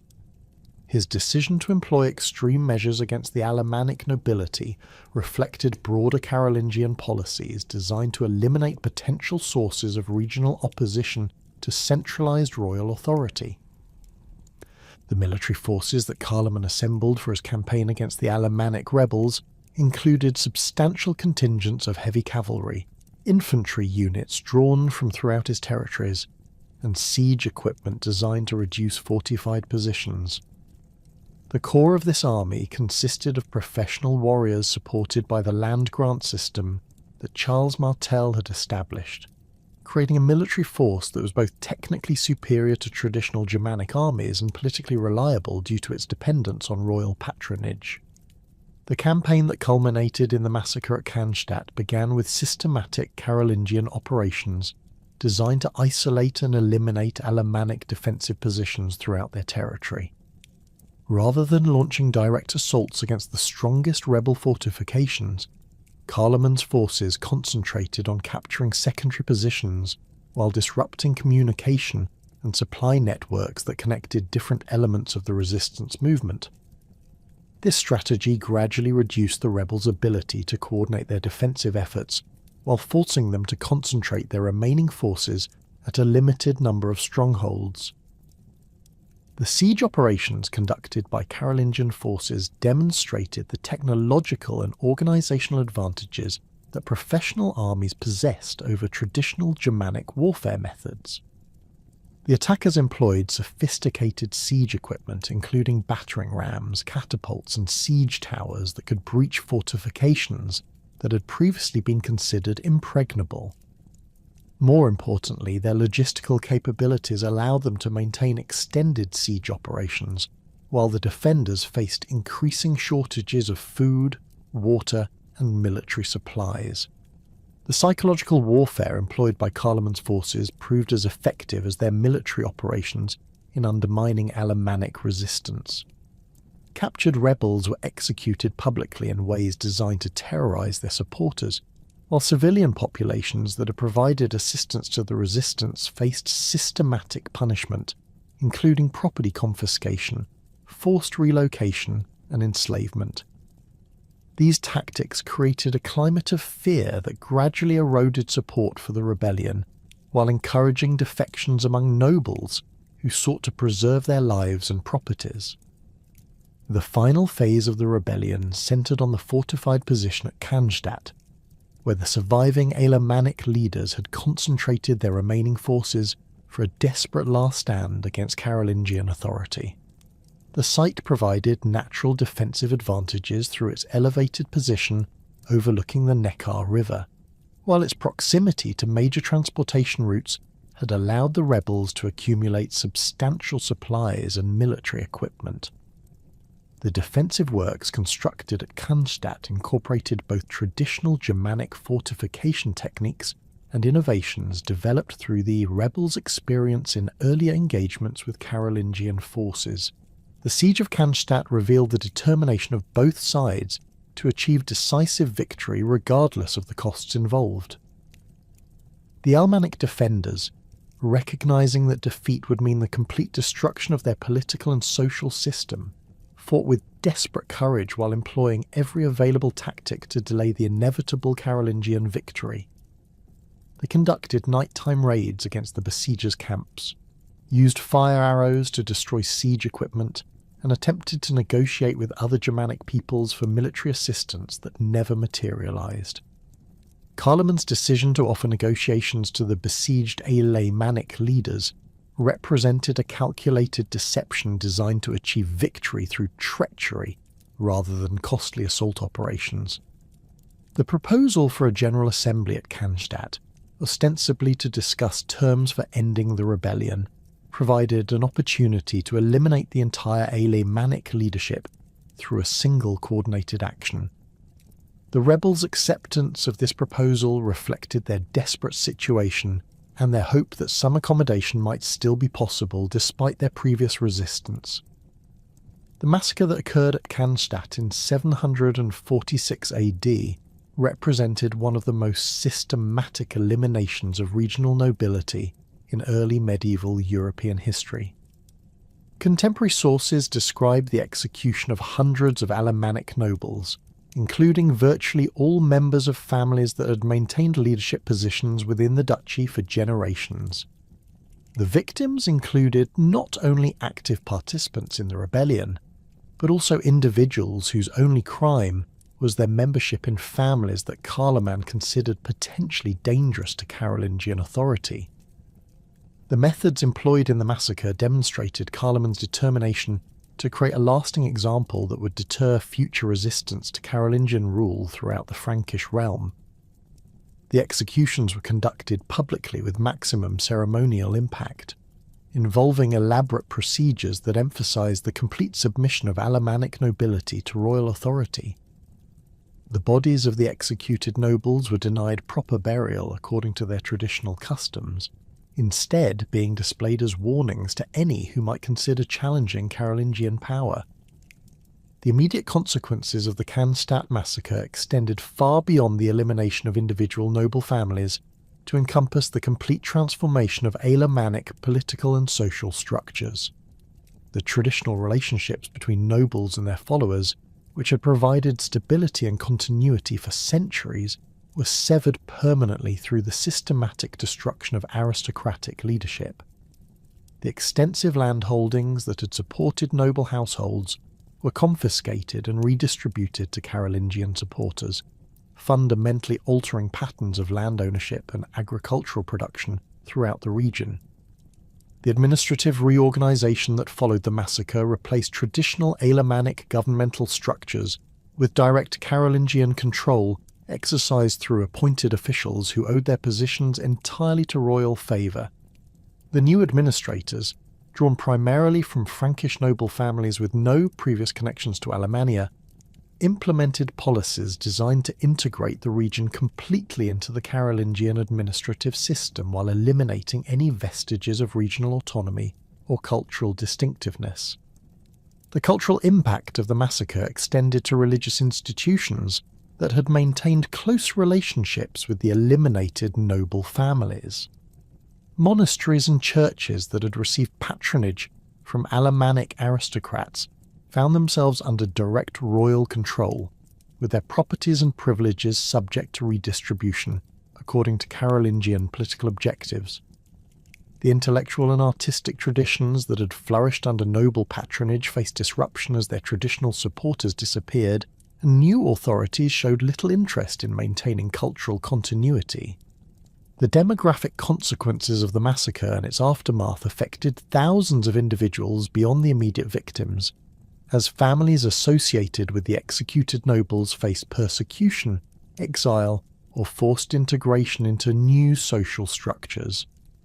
Archaeological evidence from settlement sites dating to the mid-8th century reveals abandonment of many elite residential complexes, while burial practices show significant changes that reflect the disruption of traditional social hierarchies and cultural practices. The systematic destruction of Alemannic aristocratic leadership at Cannstatt created an unexpected vacuum that would be filled not by secular authorities, but by religious institutions whose influence had been growing steadily since the early Frankish period.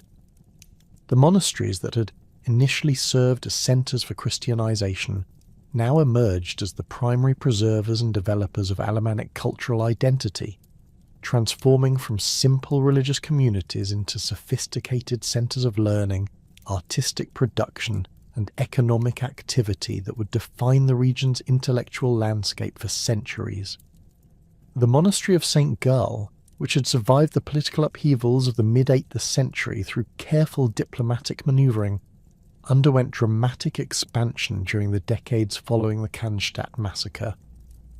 The community's leadership recognised that the elimination of secular patronage networks required new strategies for maintaining institutional independence while serving the cultural and educational needs of the transformed Alemannic society.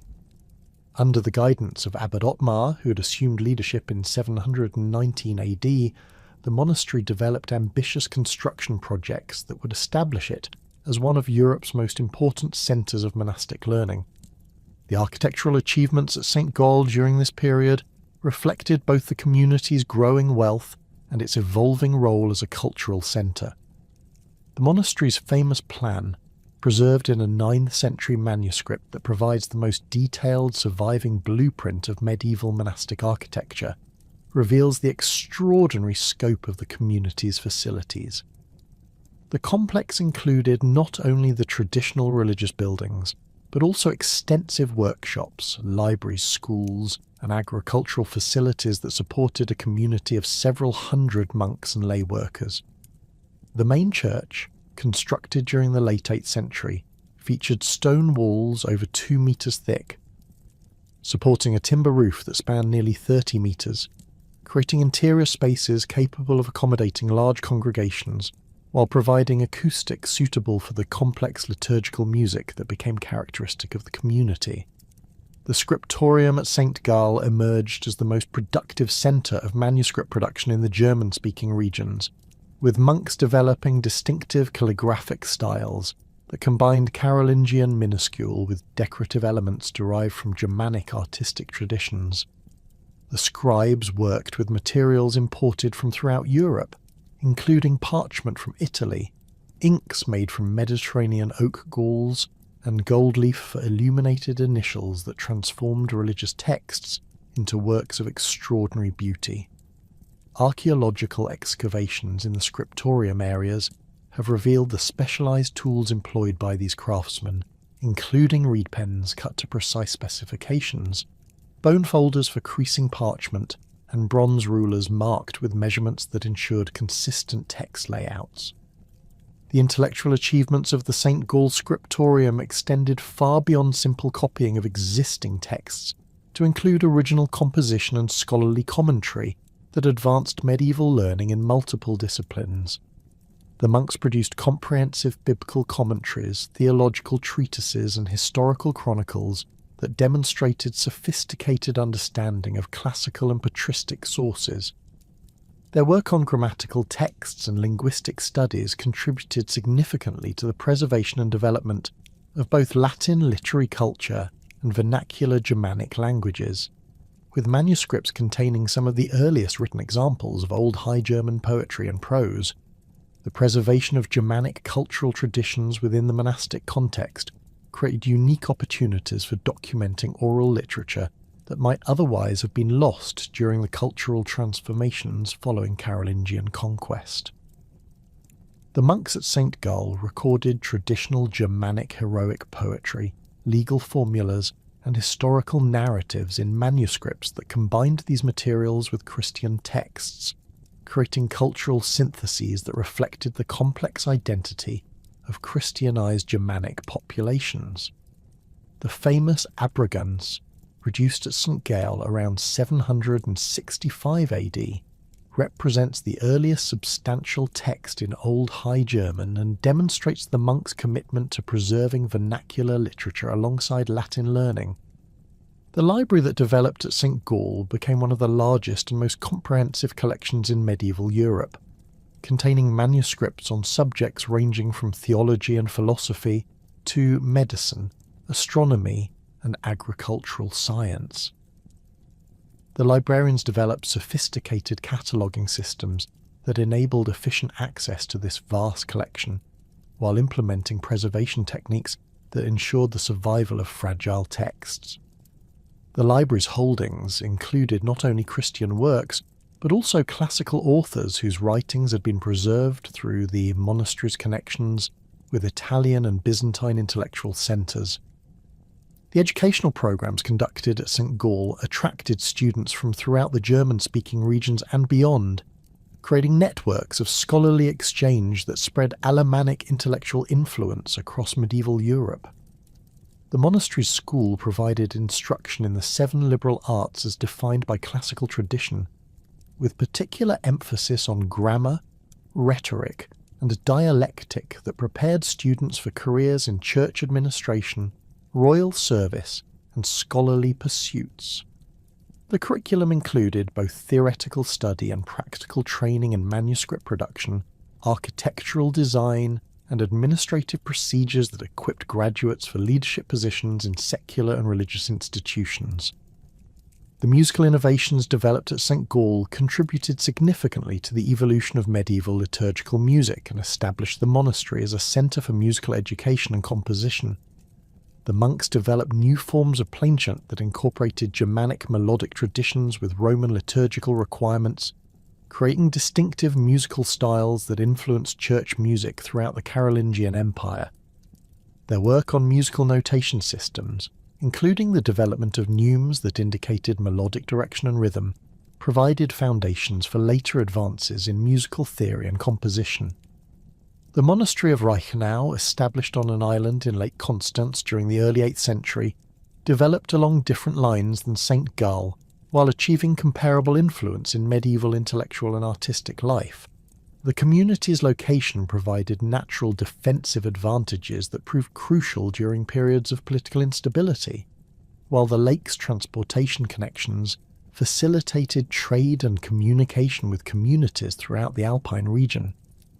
The monastery's founders, working under the patronage of Charles Martel, despite his general hostility toward church independence, created an institution that would become renowned for its artistic achievements and scholarly contributions. The illuminated manuscripts produced at Reichenau during the 9th and 10th centuries represent some of the finest achievements of medieval European art, combining Byzantine artistic influences with Germanic decorative traditions to create distinctive visual styles that influenced manuscript production throughout the Holy Roman Empire. The scriptorium's artists developed sophisticated techniques for creating complex narrative scenes that illustrated biblical and hagiographical texts with unprecedented detail and emotional expression. Their work on the Codex Egberti, produced around 980 AD, demonstrates mastery of figure drawing, architectural representation, and colour composition that rivals contemporary Byzantine and Italian artistic achievements. The artistic workshops at Reichenau extended beyond manuscript illumination to include metalworking, ivory carving, and textile production that served both liturgical and secular purposes. The monastery's goldsmiths created elaborate altar vessels, reliquaries, and liturgical implements that demonstrated sophisticated understanding of both technical metalworking procedures and artistic design principles. Archaeological finds from the monastery's workshop areas include crucibles, casting moulds, and specialized tools that reveal the complexity of medieval artistic production, while providing insights into the economic relationships that supported these activities. The theological scholarship conducted at Reichenau contributed significantly to medieval intellectual development through original treatises and comprehensive commentaries on patristic and biblical sources. The monastery's theologians engaged actively in contemporary doctrinal controversies while maintaining scholarly correspondence with intellectual centres throughout Europe. Their work on liturgical texts and ceremonial procedures influenced religious practices throughout the German Church, while contributing to the standardization of Christian worship that characterized the Carolingian Reform movement. The agricultural innovations implemented on Reichenau's island estates demonstrated the practical applications of monastic learning while providing economic foundations for the community's intellectual and artistic activities. The monks developed sophisticated farming techniques adapted to their unique geographical situation, including drainage systems that reclaimed marshy areas for cultivation and irrigation methods that maximised crop yields from limited arable land.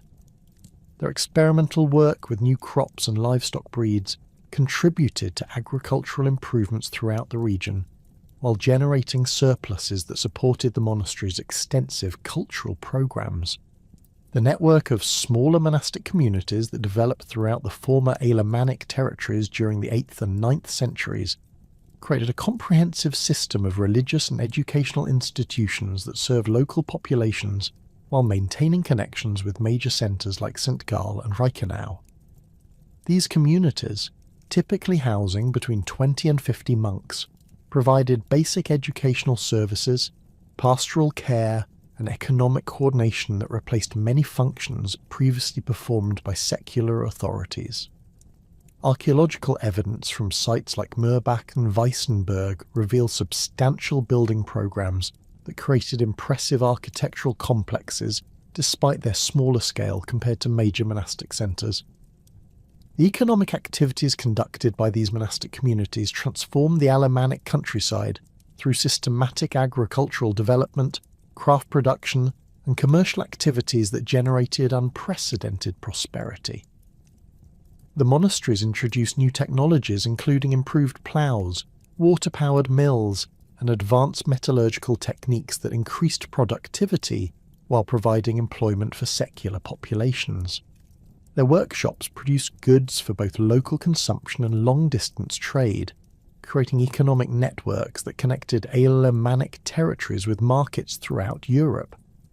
The preservation and development of Germanic artistic traditions within monastic contexts created distinctive cultural syntheses that maintained Alemannic identity while adapting to Christian religious requirements.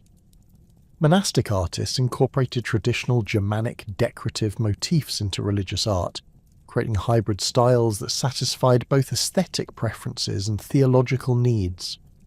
The stone carving, metalwork, and textile production that emerged from these workshops demonstrated sophisticated understanding of both Germanic and Christian symbolic systems while achieving technical excellence that rivaled contemporary production in other European regions. The educational impact of monastic institutions extended throughout Alemannic society through the training of secular clergy, administrative officials, and skilled craftsmen who carried monastic learning into their communities. The schools attached to monasteries provided literacy instruction, technical training, and cultural education that create networks of educated individuals capable of maintaining written records, conducting commercial transactions, and preserving cultural traditions. This educational expansion contributed significantly to the cultural continuity that characterized Alemannic society, despite the political disruptions of the 8th century. The architectural innovations developed by monastic builders during this period established distinctive regional styles that combined Carolingian architectural principles with local building traditions and environmental adaptations. The churches constructed at major monastic centres featured sophisticated stone construction techniques, innovative structural solutions, and decorative programs that demonstrated both technical competence and artistic sophistication. The development of the distinctive Alemannic architectural style, characterized by specific proportional relationships, decorative elements, and construction techniques, provided visual symbols of regional identity that persisted throughout the medieval period. The manuscript production that flourished in these monastic scriptoria preserved not only religious texts but also secular literature, legal documents, and historical records that provide invaluable insights into Alemannic society and culture. The copying and preservation activities conducted by monastic scribes ensured the survival of classical texts, Germanic oral traditions, and contemporary writings that might otherwise have been lost during periods of political instability. Their work created libraries that served as repositories of human knowledge while providing resources for continued intellectual development. The medical and scientific knowledge preserved and developed in monastic communities contributed to practical improvements in healthcare, agricultural techniques, and technological capabilities throughout Alemannic territories. Monastic infirmaries served as centres for medical training and experimentation, while monastery gardens provided laboratories for botanical research and pharmaceutical development. The monks' work on astronomical observation, mathematical calculation, and engineering problems advanced medieval science, while providing practical applications that benefited both religious and secular communities. The diplomatic and administrative roles assumed by monastic leaders created new forms of political authority that partially compensated for the destruction of traditional secular leadership structures.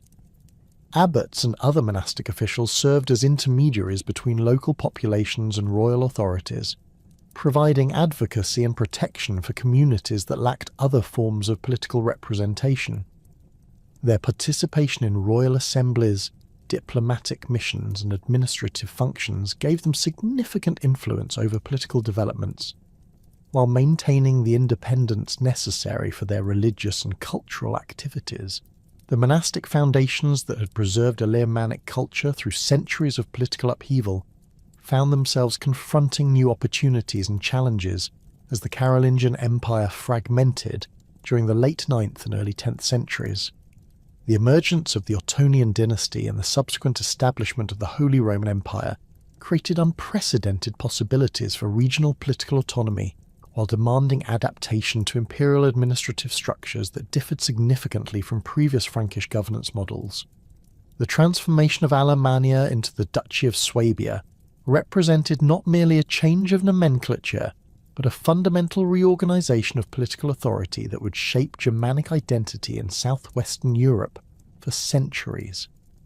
The political vacuum created by the collapse of Carolingian central authority allowed regional leaders to reassert control over territories that had been administered directly by royal appointees since the Cannstatt massacre.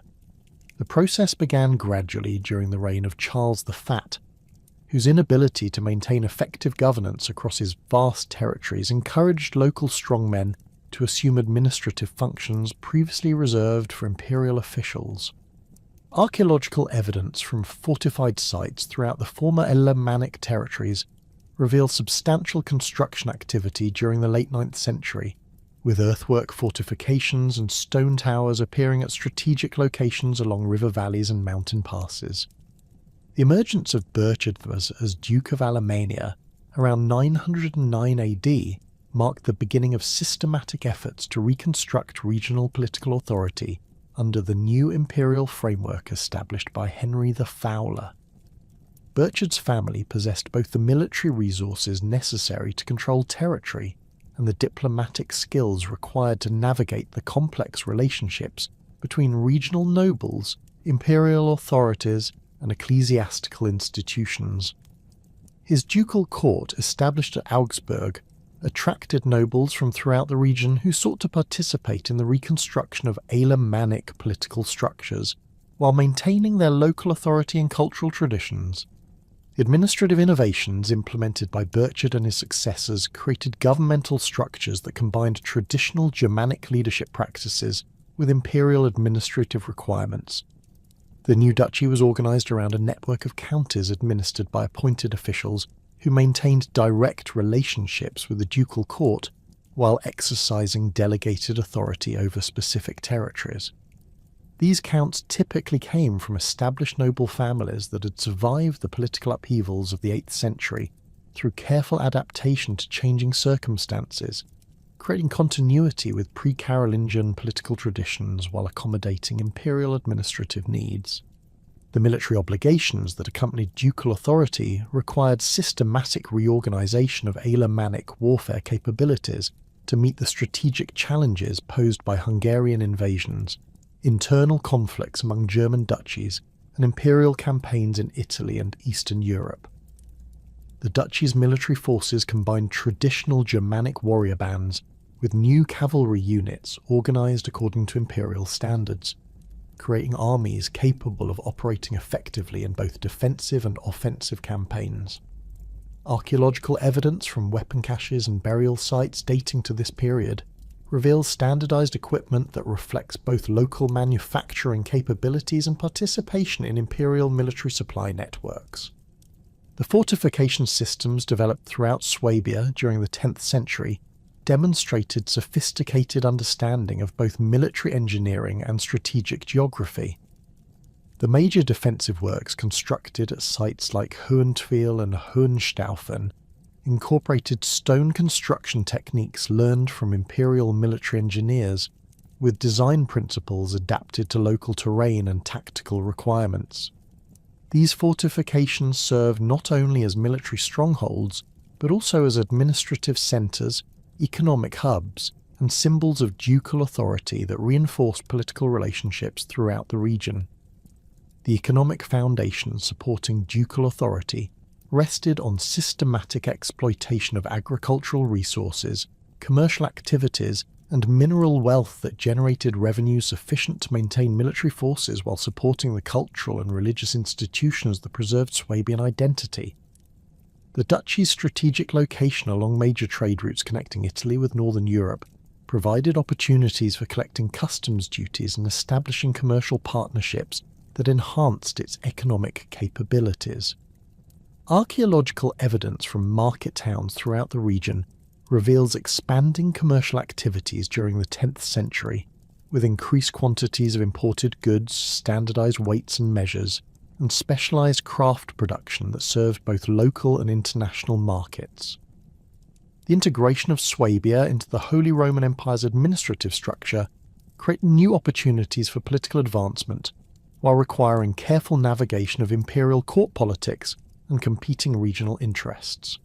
Swabian dukes participated regularly in imperial assemblies, military campaigns, and diplomatic missions that connected them with political developments throughout the empire, while providing platforms for advancing regional interests. The duchy's military contributions to imperial campaigns in Italy, Hungary, and Poland demonstrated both its strategic importance and its leaders' commitment to maintaining favourable relationships with imperial authority. The transformation of regional identity from Alemannic to Swabian reflected broader cultural changes that accompanied political reorganisation during the 10th and 11th centuries. The new identity incorporated traditional Germanic cultural elements with Christian religious practices and imperial political concepts, creating distinctive characteristics that differentiated Swabian society from other regions of the Holy Roman Empire.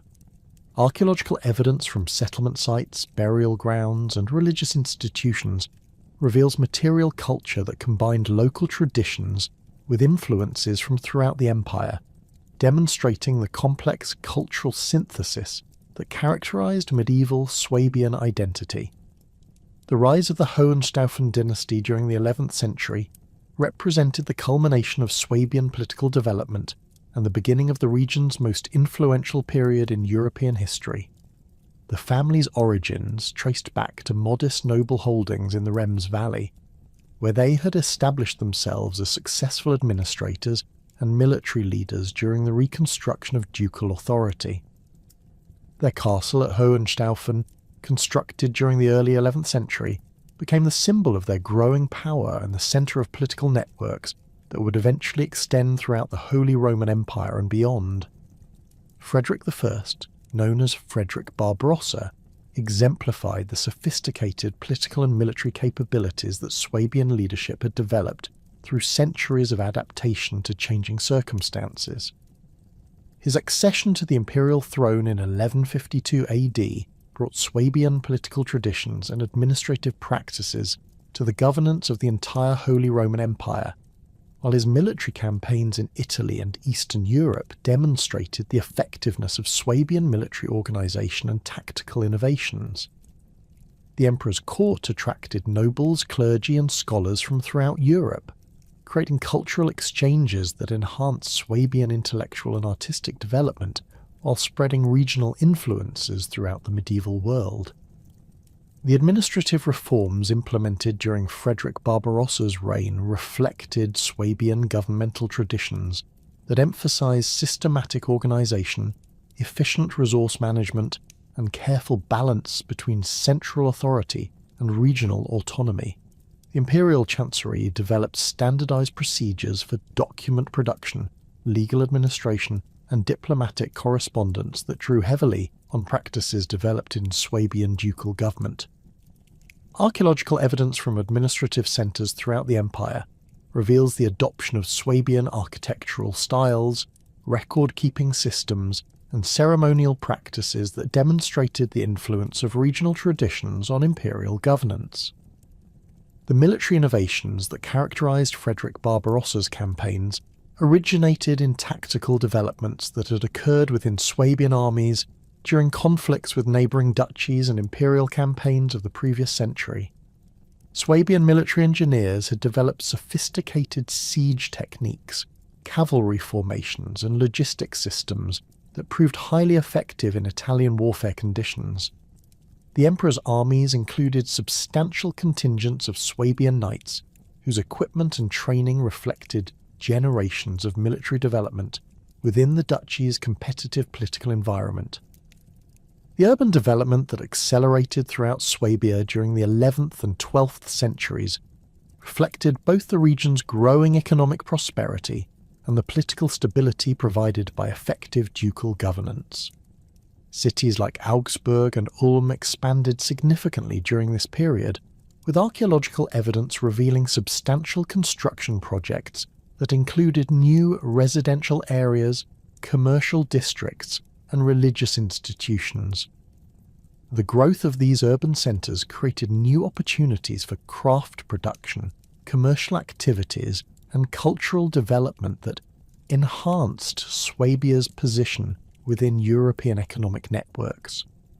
The merchant classes that emerged in Swabian cities during this period possessed both the capital resources and commercial expertise necessary to participate in long-distance trade networks that connected Northern Europe with Mediterranean markets.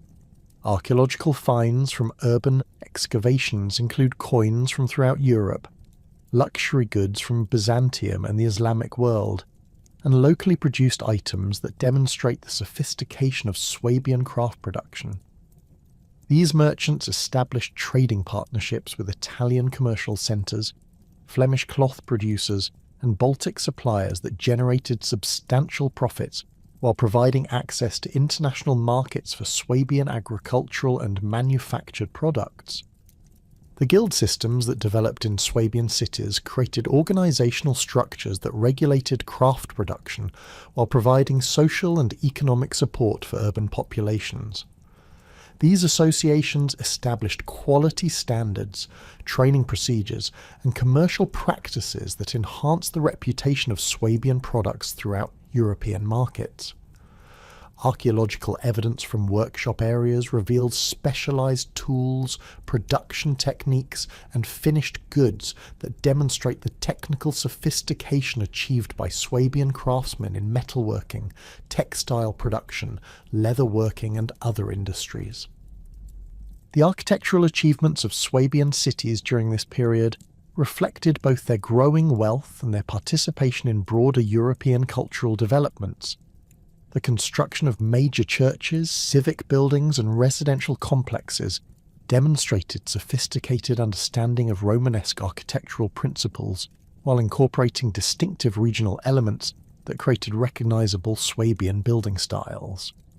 The cathedral at Augsburg, rebuilt during the 12th century, featured innovative structural solutions, elaborate decorative programs, and artistic elements that influenced church architecture throughout the region. The participation of Swabian nobles and clergy in the crusading movement created international connections that enhanced the region's political influence, while providing opportunities for military experience, diplomatic contacts, and cultural exchange. Archaeological evidence from Crusader castles in the Holy Land reveals the presence of Swabian knights who brought their distinctive military techniques and architectural knowledge to the defence of Crusader states. The wealth acquired through crusading activities, including land grants, commercial privileges, and tribute payments, contributed significantly to the economic development of Swabian territories while funding construction projects and cultural activities.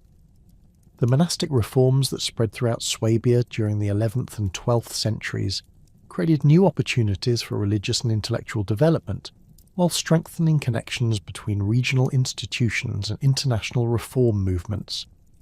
The Cluniac and Cistercian reforms introduced new organisational structures, educational programs, and architectural styles that enhanced the capabilities of Swabian monasteries while maintaining their distinctive regional characteristics.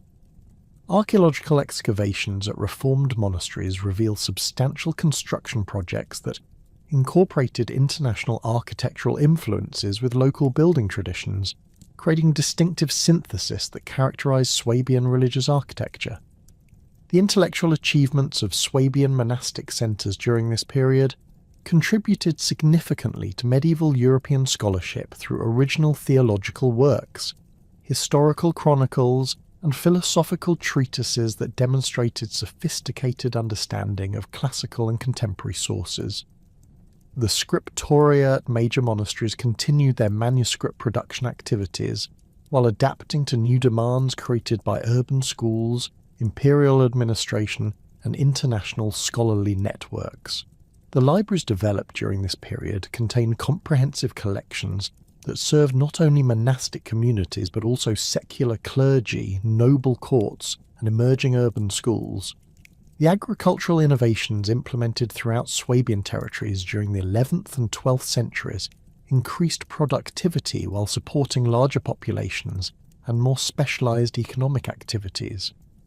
The introduction of new crops, improved farming techniques, and systematic land management practices generated agricultural surpluses that supported urban growth, while providing resources for commercial activities and military campaigns.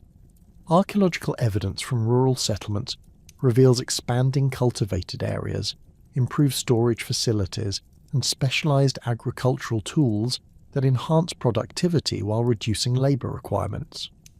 The development of water-powered mills throughout Swabian territories demonstrated the practical application of technological innovations that increased manufacturing capabilities while reducing production costs.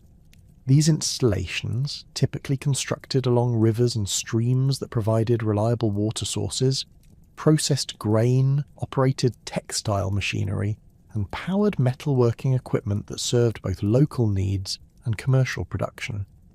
The systematic development of water power resources required coordinated planning and substantial capital investment that reflected the organisational capabilities of Swabian governmental and economic institutions. The legal developments that characterised Swabian society during this period reflected the complex interactions between traditional Germanic law, imperial legal principles, and local administrative requirements. The codification of customary practices, the establishment of specialised courts, and the development of written legal procedures created comprehensive legal systems that addressed the diverse needs of urban populations, rural communities, and commercial activities. Archaeological evidence from administrative centres reveals the documentary practices, record-keeping systems, and ceremonial procedures that supported legal administration, while maintaining connections with broader imperial legal traditions. The diplomatic activities conducted by Swabian leaders during the 11th and 12th centuries created international relationships that enhanced the region's political influence while providing opportunities for cultural exchange and commercial development. Swabian nobles served as imperial ambassadors, military commanders, and administrative officials in territories throughout Europe, while foreign dignitaries, merchants, and scholars visited Swabian courts and cities. These interactions contributed to the cosmopolitan character that distinguished Swabian culture, while maintaining distinctive regional characteristics that preserved local identity within the broader imperial framework. The death of Frederick Barbarossa during the Third Crusade in 1190 AD marked the beginning of a prolonged period of imperial weakness that would fundamentally transform the political landscape of Swabia and the broader German territories. The succession crisis that followed, complicated by the competing claims of Philip of Swabia and Otto of Brunswick, created opportunities for local authorities to assert greater independence while imperial attention focused on dynastic struggles rather than effective governance. The gradual erosion of Hohenstaufen power during the early 13th century accelerated these centrifugal forces as regional nobles, ecclesiastical institutions, and emerging urban communities recognized that their survival and prosperity increasingly depended on local initiative rather than imperial protection. The collapse of centralized Hohenstaufen authority became irreversible following the death of Frederick II in 1250 AD and the subsequent execution of his son Conradin in 1268 AD, events that eliminated the last legitimate claimants to imperial authority and initiated the period historians would later term the Great Interregnum. The absence of effective imperial governance created a power vacuum that ambitious local leaders moved quickly to fill, establishing territorial principalities, ecclesiastical states, and urban republics that operated with virtual independence while maintaining nominal allegiance to whoever claimed imperial authority. Archaeological evidence from fortification sites throughout Swabia reveals intensive construction activity during the mid-13th century, with new castles, fortified towns, and defensive works appearing at strategic locations as local authorities prepared to defend their autonomy against potential rivals.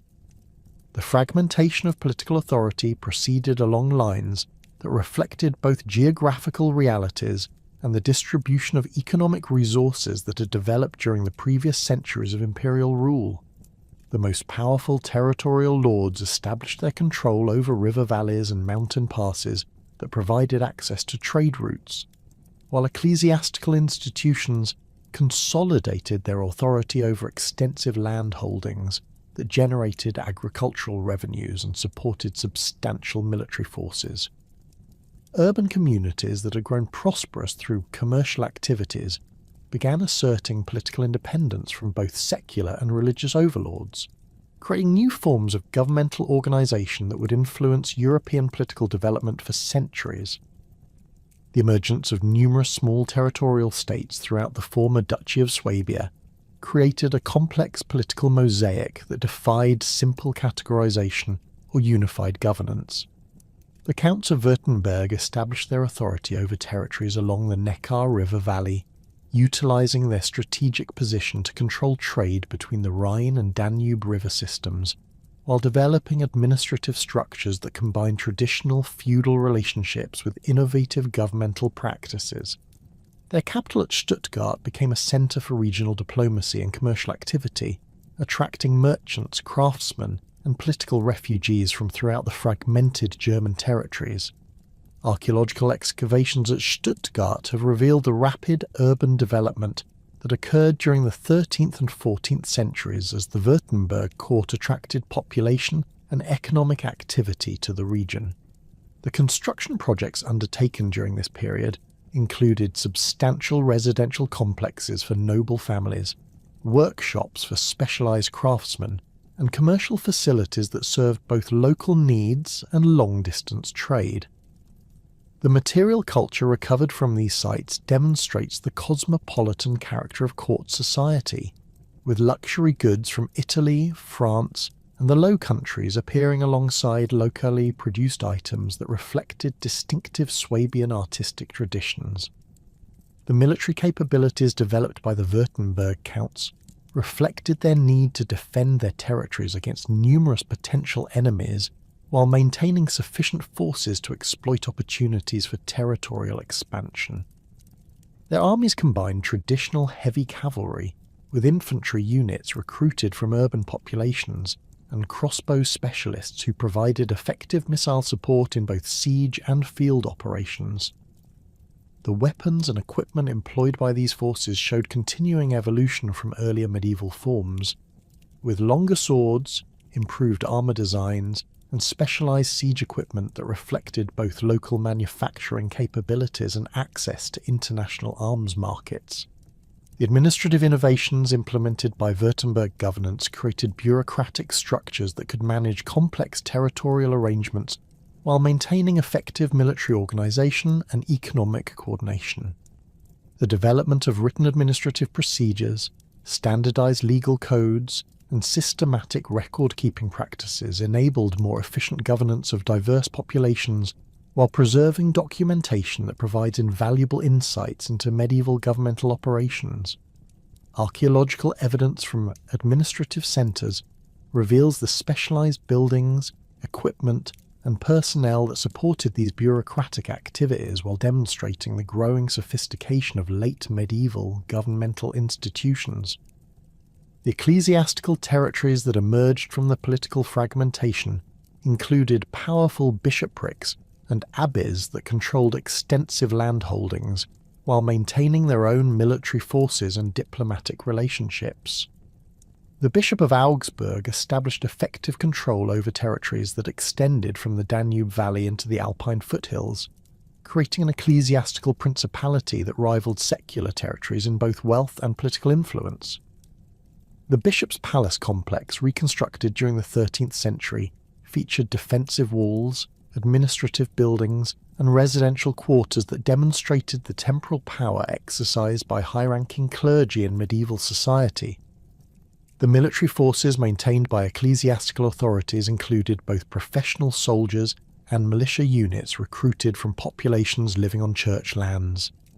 These armies typically emphasized defensive capabilities rather than offensive operations, with substantial investments in fortification construction and siege equipment that could protect church territories against aggressive neighbours.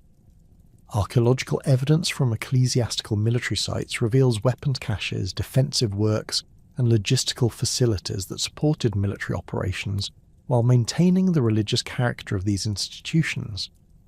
The rise of imperial free cities represented perhaps the most significant political innovation of the fragmentation period, as urban communities achieved direct subordination to imperial authority while eliminating intermediate feudal relationships that had previously limited their autonomy. Cities like Augsburg, Ulm, and Esslingen obtained charters that granted them extensive privileges, including the right to maintain military forces, conduct diplomatic relations, and regulate commercial activities within their territories. These urban republics developed governmental structures that combined elements from Italian city-states, Flemish communes, and German municipal traditions, creating distinctive forms of political organisation that influenced European urban development throughout the late medieval period. The economic foundations supporting imperial free city independence rested on commercial activities that generated revenues sufficient to maintain military forces, while funding extensive construction projects and cultural activities. The guilds that controlled craft production and commercial activities in these cities developed into powerful political institutions that participated directly in municipal governance while protecting the economic interests of their members. Archaeological evidence from guild halls and workshop areas reveals the sophisticated organisational structures and technical capabilities that enabled urban craft production to compete effectively in international markets.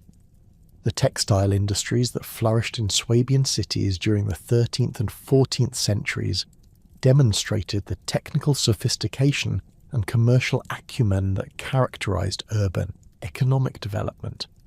Cities like Augsburg became major centers for linen production, utilizing both local agricultural resources and imported raw materials to create high-quality fabrics that were exported throughout Europe. The workshops that supported this industry employed hundreds of skilled workers who operated complex machinery, including water-powered looms, fulling mills, and dyeing facilities that processed textiles according to specifications demanded by international markets. The banking and financial services that developed in imperial free cities created new forms of commercial organization that facilitated long-distance trade while providing capital for urban construction projects and territorial expansion.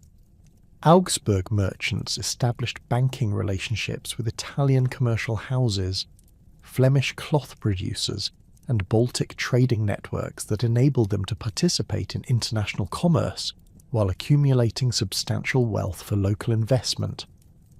Archaeological evidence from merchant residences reveals the luxury and sophistication that characterized successful commercial families, with imported goods, artistic objects, and architectural features that demonstrated their cosmopolitan connections and cultural refinement. The formation of the Swiss Confederacy during the late 13th and early 14th centuries represented the most successful attempt to create lasting political unity among communities that trace their origins to Alemannic settlement patterns. The initial alliance between Uri, Schwyz, and Unterwalden in 1291 AD established principles of mutual defence and collective decision-making that would gradually expand to include additional communities throughout the Alpine region. The confederate structure that emerged from these agreements combined traditional Germanic political practices with innovative approaches to inter-community cooperation that enabled small rural populations to resist the territorial ambitions of larger neighbours. The military successes achieved by Swiss Confederate forces against Habsburg armies at Morgarten in 1315 AD and Sempach in 1386 AD demonstrated the effectiveness of defensive strategies that utilised terrain advantages while employing tactical innovations adapted to local conditions. The Swiss infantry formations that dominated these battles combined traditional Germanic warrior traditions with disciplined training and standardized equipment that maximized their effectiveness against heavily armored cavalry. Archaeological evidence from battlefield sites reveals the weapons and equipment employed by Confederate forces, including the distinctive halberds and pikes that became characteristic of Swiss military organization. The expansion of the Swiss Confederacy during the 14th and 15th centuries incorporated additional communities that shared similar political traditions and economic interests, while maintaining the decentralized structure that had enabled the original alliance to function effectively. Cities like Lucerne, Zurich, and Bern brought substantial economic resources and administrative expertise to the Confederacy, while preserving their internal autonomy and distinctive governmental practices. The integration of these diverse communities required diplomatic skills and institutional flexibility that demonstrated the sophisticated political capabilities developed by Alpine populations during centuries of adaptation to challenging geographical and political conditions. The economic activities that supported Swiss Confederate independence included both traditional Alpine agriculture and emerging commercial enterprises that exploited the region's strategic location along major trade routes. The development of specialized industries, including clockmaking, metalworking, and textile production, created export revenues that supplemented agricultural income while providing employment for growing urban populations. Archaeological evidence from Swiss workshops reveals the technical innovations and organizational methods that enabled small-scale producers to compete effectively in international markets while maintaining the political independence that distinguished Confederate communities from their neighbours. The cultural developments that accompanied political fragmentation throughout the former Alemannic territories created new opportunities for artistic and intellectual achievement, while preserving distinctive regional characteristics that maintained connections with earlier Germanic traditions. The patronage provided by numerous small courts, ecclesiastical institutions, and wealthy urban communities supported artists, scholars, and craftsmen whose work reflected both local preferences and international influences. Archaeological evidence from cultural sites reveals the sophisticated material culture that characterized late medieval Swabian society, with artistic objects, architectural features, and literary works that demonstrated both technical competence and cultural refinement. The architectural innovations that appeared in Swabian cities during the 13th and 14th centuries reflected both the growing wealth of urban populations and their participation in broader European cultural movements.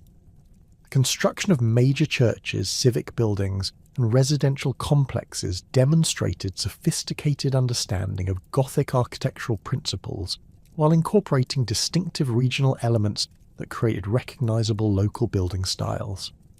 The cathedral at Ulm, begun during the late 14th century, represented the ambitious architectural projects undertaken by imperial free cities to demonstrate their cultural sophistication and political importance. The manuscript production that continued in Swabian scriptoria during the late medieval period adapted to changing demands created by urban schools, legal institutions, and commercial activities, while maintaining the scholarly traditions that had characterized monastic centers for centuries. The development of paper manufacturing and improved printing techniques during the 15th century revolutionized document production while creating new opportunities for intellectual exchange and cultural development.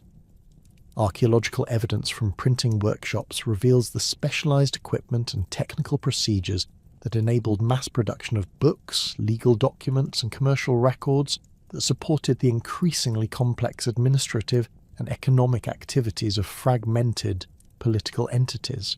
The legal developments that characterized the fragmentation period reflected the need to coordinate relationships between numerous independent authorities while maintaining order within territories that lacked unified governmental structures.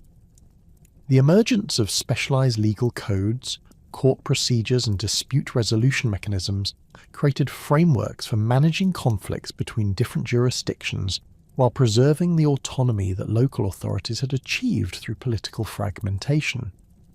Archaeological evidence from legal institutions reveals the documentary practices, ceremonial procedures, and administrative structures that supported legal systems adapted to the complex political realities of late medieval German territories.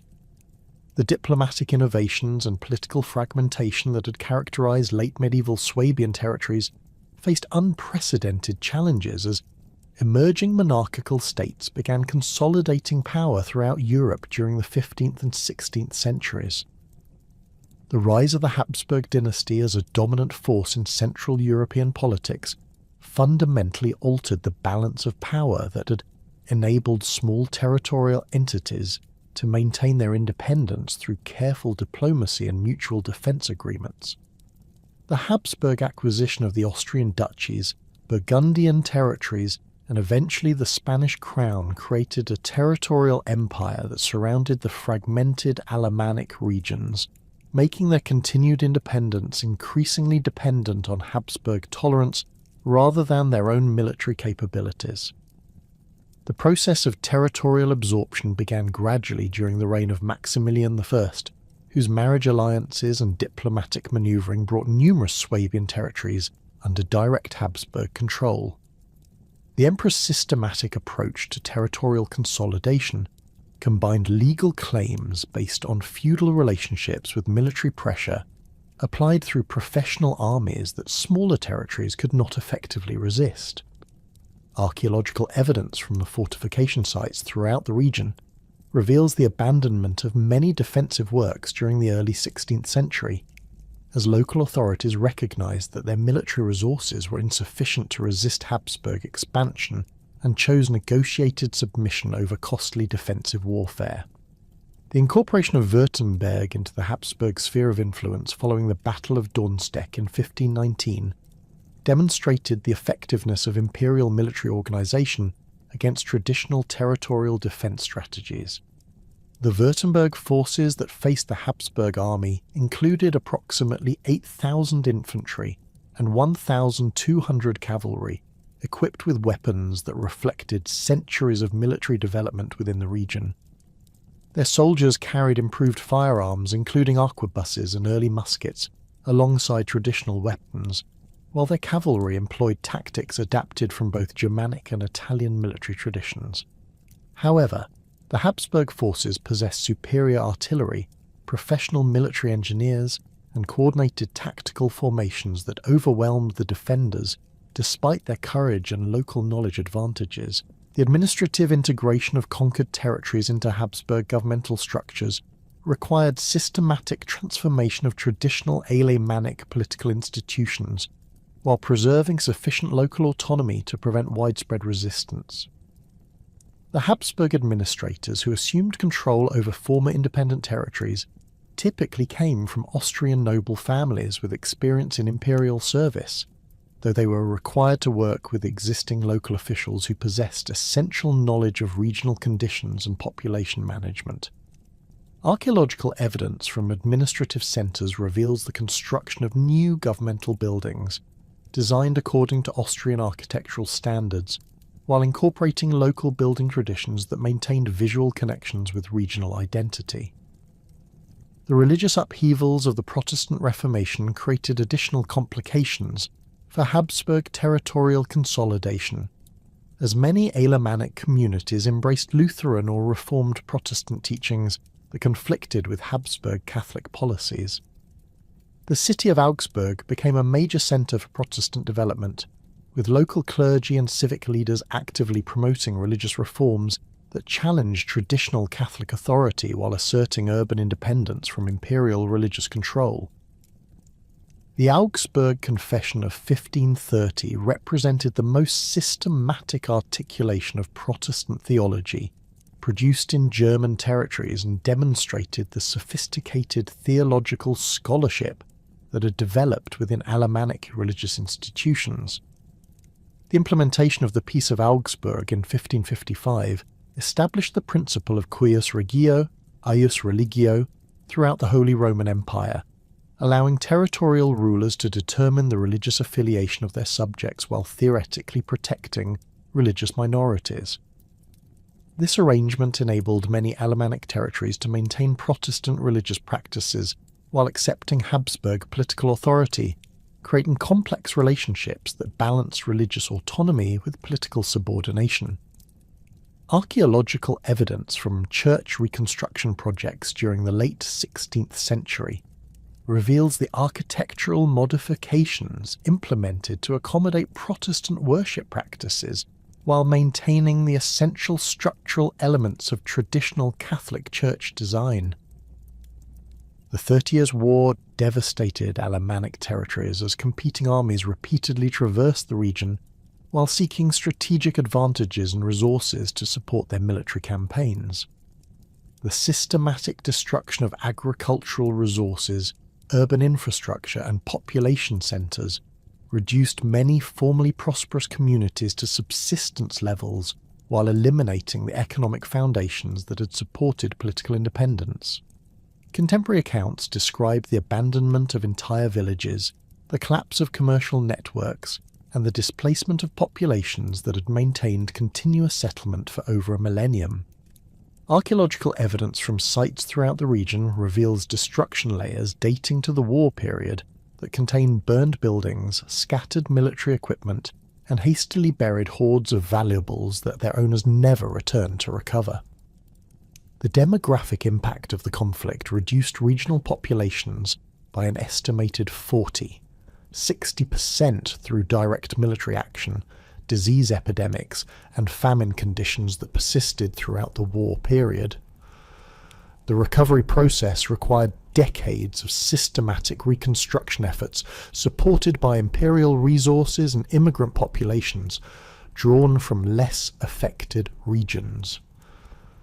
The territorial settlements that concluded the 30 Years' War through the Peace of Westphalia in 1648 formalised the absorption of most remaining independent Alemannic territories into larger political entities controlled by the Habsburg monarchy, the emerging kingdom of Württemberg, and various ecclesiastical principalities. The complex negotiations that produced these arrangements required careful consideration of religious affiliations, economic relationships, and strategic military requirements that would influence European political development for centuries.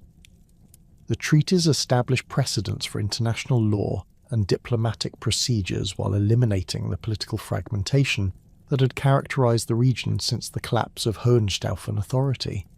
The administrative reforms implemented during the 17th and 18th centuries transformed traditional Alemannic governmental institutions into components of centralized bureaucratic systems that emphasized efficiency and uniformity over local autonomy and cultural distinctiveness. The professional civil service that emerged from these reforms included both imported administrators and local officials who adapted to new governmental procedures while maintaining essential knowledge of regional conditions and population management. Archaeological evidence from governmental buildings constructed during this period reveals architectural styles that emphasized imperial authority while incorporating decorative elements that preserve connections with local artistic traditions. The economic development that accompanied political consolidation created new opportunities for commercial activities and industrial development, while eliminating many traditional occupations and social relationships that had characterized Alemannic society for centuries. The guild systems that had regulated urban craft production faced systematic dismantling as territorial authorities sought to eliminate restrictions on economic activity that might limit tax revenues or industrial development. The workshops and manufacturing facilities that replaced traditional craft production employed new technologies and organizational methods that increased productivity while reducing the autonomy that craftsmen had previously enjoyed. The agricultural improvements implemented throughout the region during the 18th century increased food production while supporting larger populations and more specialized economic activities. The introduction of new crops, including potatoes and improved varieties of grain, enhanced nutritional diversity, while providing resources for commercial activities and industrial development. Archaeological evidence from rural settlements reveals expanding cultivated areas, improved storage facilities, and specialized agricultural tools that enhance productivity while requiring fewer workers, contributing to population migration toward urban centers and industrial employment. The cultural preservation efforts that emerged during the 18th and 19th centuries reflected growing awareness that traditional Alemannic identity faced systematic erosion through political integration and cultural standardization imposed by centralizing authorities. Scholars and antiquarians began systematically documenting dialect variations, folk traditions, and historical narratives that preserve distinctive regional characteristics while adapting to changing political and social conditions. The collection and publication of these materials created foundations for modern understanding of Alemannic cultural development, while providing resources for contemporary identity movements. The linguistic research conducted by scholars including Johann Peter Hebel and others during the early 19th century documented the distinctive characteristics of Alemannic dialects while demonstrating their connections with broader Germanic language development. These studies revealed the sophisticated linguistic variations that had developed within different regions, while preserving essential grammatical and vocabulary elements that maintained cultural continuity despite centuries of political change. The publication of dialect literature and scholarly linguistic analysis created new appreciation for regional cultural traditions while providing foundations for systematic preservation efforts. Archaeological investigations that began during the 19th century revolutionized understanding of Alemannic history by providing material evidence that supplemented and often corrected traditional historical narratives based on written sources. The excavation of major sites, including burial grounds, settlement areas, and religious centres, revealed the sophisticated material culture that had characterised a Alemannic society, while demonstrating the complex cultural interactions that had shaped regional development. These discoveries established archaeology as an essential tool for understanding early medieval history, while creating new appreciation for the cultural achievements of Germanic peoples. The systematic excavation of Alemannic cemeteries during the late 19th and early 20th centuries provided unprecedented insights into social organisation, religious practices and material culture that had characterised the society during its formative centuries. Sites like Schwetzheim yielded thousands of graves containing weapons, jewellery, pottery, and personal items that demonstrated the wealth and sophistication of Alemannic communities while revealing the complex social hierarchies that had structured their society. The analysis of burial practices, grave goods, and cemetery organisation created new understanding of Alemannic religious beliefs, social relationships, and cultural values. The development of scientific archaeological methods during the 20th century enabled more sophisticated analysis of Alemannic material remains, while providing new insights into economic activities, technological capabilities, and cultural relationships. The application of radiocarbon dating, metallurgical analysis, and other scientific techniques to archaeological finds created more precise chronologies while revealing previously unknown aspects of Alemannic society.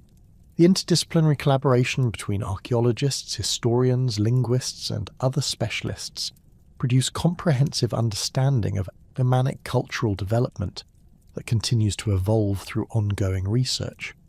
Modern archaeological discoveries continue to enhance understanding of Alemannic history through the excavation of previously unknown sites and the reanalysis of existing collections using improved techniques.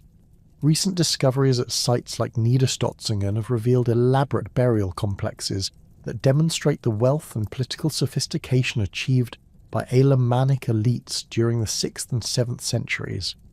These finds include weapons decorated with precious metals, imported luxury goods, and locally produced items that reflect both international connections and distinctive regional artistic traditions.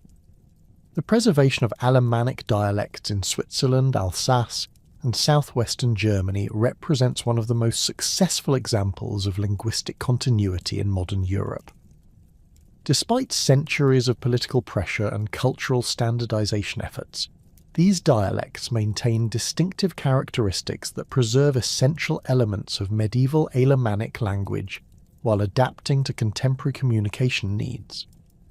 The continued use of Alemannic dialects in daily conversation, literature, and cultural activities demonstrates the persistence of regional identity despite political integration into larger national entities. Swiss German, the most widely spoken form of modern Alemannic, maintains grammatical structures and vocabulary elements that provide direct connections with medieval language forms while incorporating innovations that reflect centuries of independent cultural development.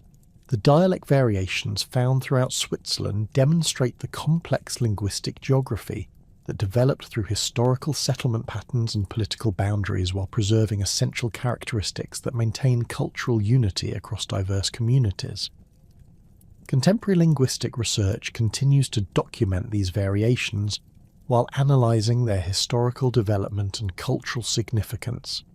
The Alsatian dialect preserves distinctive Alemannic characteristics despite centuries of French political control and cultural influence that have modified many aspects of regional life.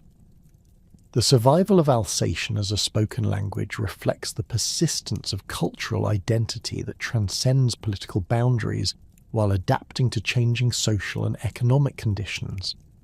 Contemporary efforts to preserve and promote Alsatian language and culture demonstrate the continued vitality of Alemannic identity within the modern French state while maintaining connections with related communities in Switzerland and Germany.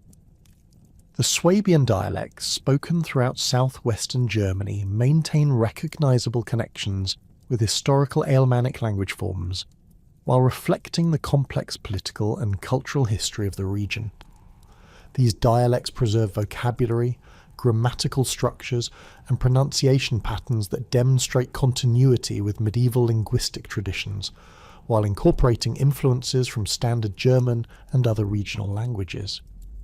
The continued vitality of Swabian dialects in both rural and urban settings reflects the persistence of regional identity within the modern German federal system. Contemporary cultural movements throughout the former Alemannic territories emphasize the preservation and celebration of historical traditions while adapting them to modern social and political conditions. Folk festivals, historical reenactments, and cultural associations maintain connections with traditional practices while creating new forms of cultural expression that appeal to contemporary audiences. These activities demonstrate the continued relevance of historical identity while providing frameworks for community organisation and cultural transmission to future generations. The role of historical memory in contemporary regional consciousness reflects both scholarly research that has enhanced understanding of Alemannic history and popular interest in maintaining connections with distinctive cultural traditions.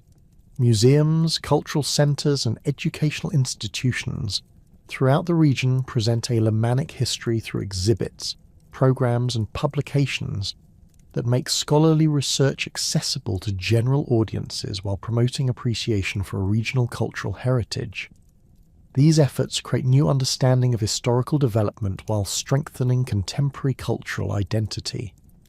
Modern political movements that emphasize regional autonomy and cultural distinctiveness often invoke Alemannic historical traditions as foundations for contemporary political claims and cultural programs.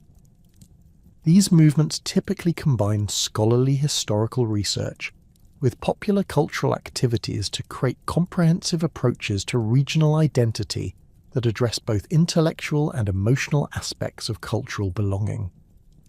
The success of these efforts varies according to local political conditions and the effectiveness of cultural programming, but they demonstrate the continued relevance of historical identity in contemporary political discourse.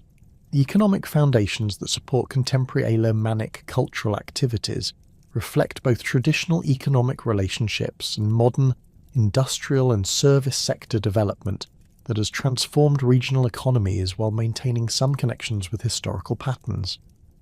Tourism industries that emphasize historical and cultural attractions provide economic incentives for preservation activities while creating new forms of cultural expression adapted to contemporary commercial requirements. These developments create opportunities for cultural transmission while raising questions about authenticity and commercialization that require careful consideration. Educational institutions throughout the former Alemannic territories incorporate regional history and culture into their curricula, while maintaining connections with broader national and international educational standards. Universities, schools, and research centres conduct scholarly research on Alemannic history while providing educational programs that transmit knowledge to new generations of students and researchers. These activities ensure the continuation of scholarly investigation while creating informed appreciation for regional cultural traditions among contemporary populations. The legacy of the Alemanni thus persists through multiple interconnected channels that maintain cultural continuity while adapting to contemporary conditions and requirements. The preservation of linguistic traditions, the continuation of archaeological research, the maintenance of cultural practices, and the development of new forms of regional identity demonstrate the remarkable persistence of cultural characteristics that originated over 15 centuries ago. This continuity reflects both the strength of original cultural foundations and the adaptability that has enabled Alemannic identity to survive through centuries of political change, military conflict, and cultural transformation. The modern understanding of Alemannic history continues to evolve through ongoing research that applies new methodologies to existing evidence while discovering previously unknown aspects of their society and culture. This research demonstrates that the Alemanni represented not simply another Germanic tribe, but rather a sophisticated civilization that made significant contributions to European political, cultural, and social development while maintaining distinctive characteristics that continue to influence contemporary regional identity throughout Central Europe.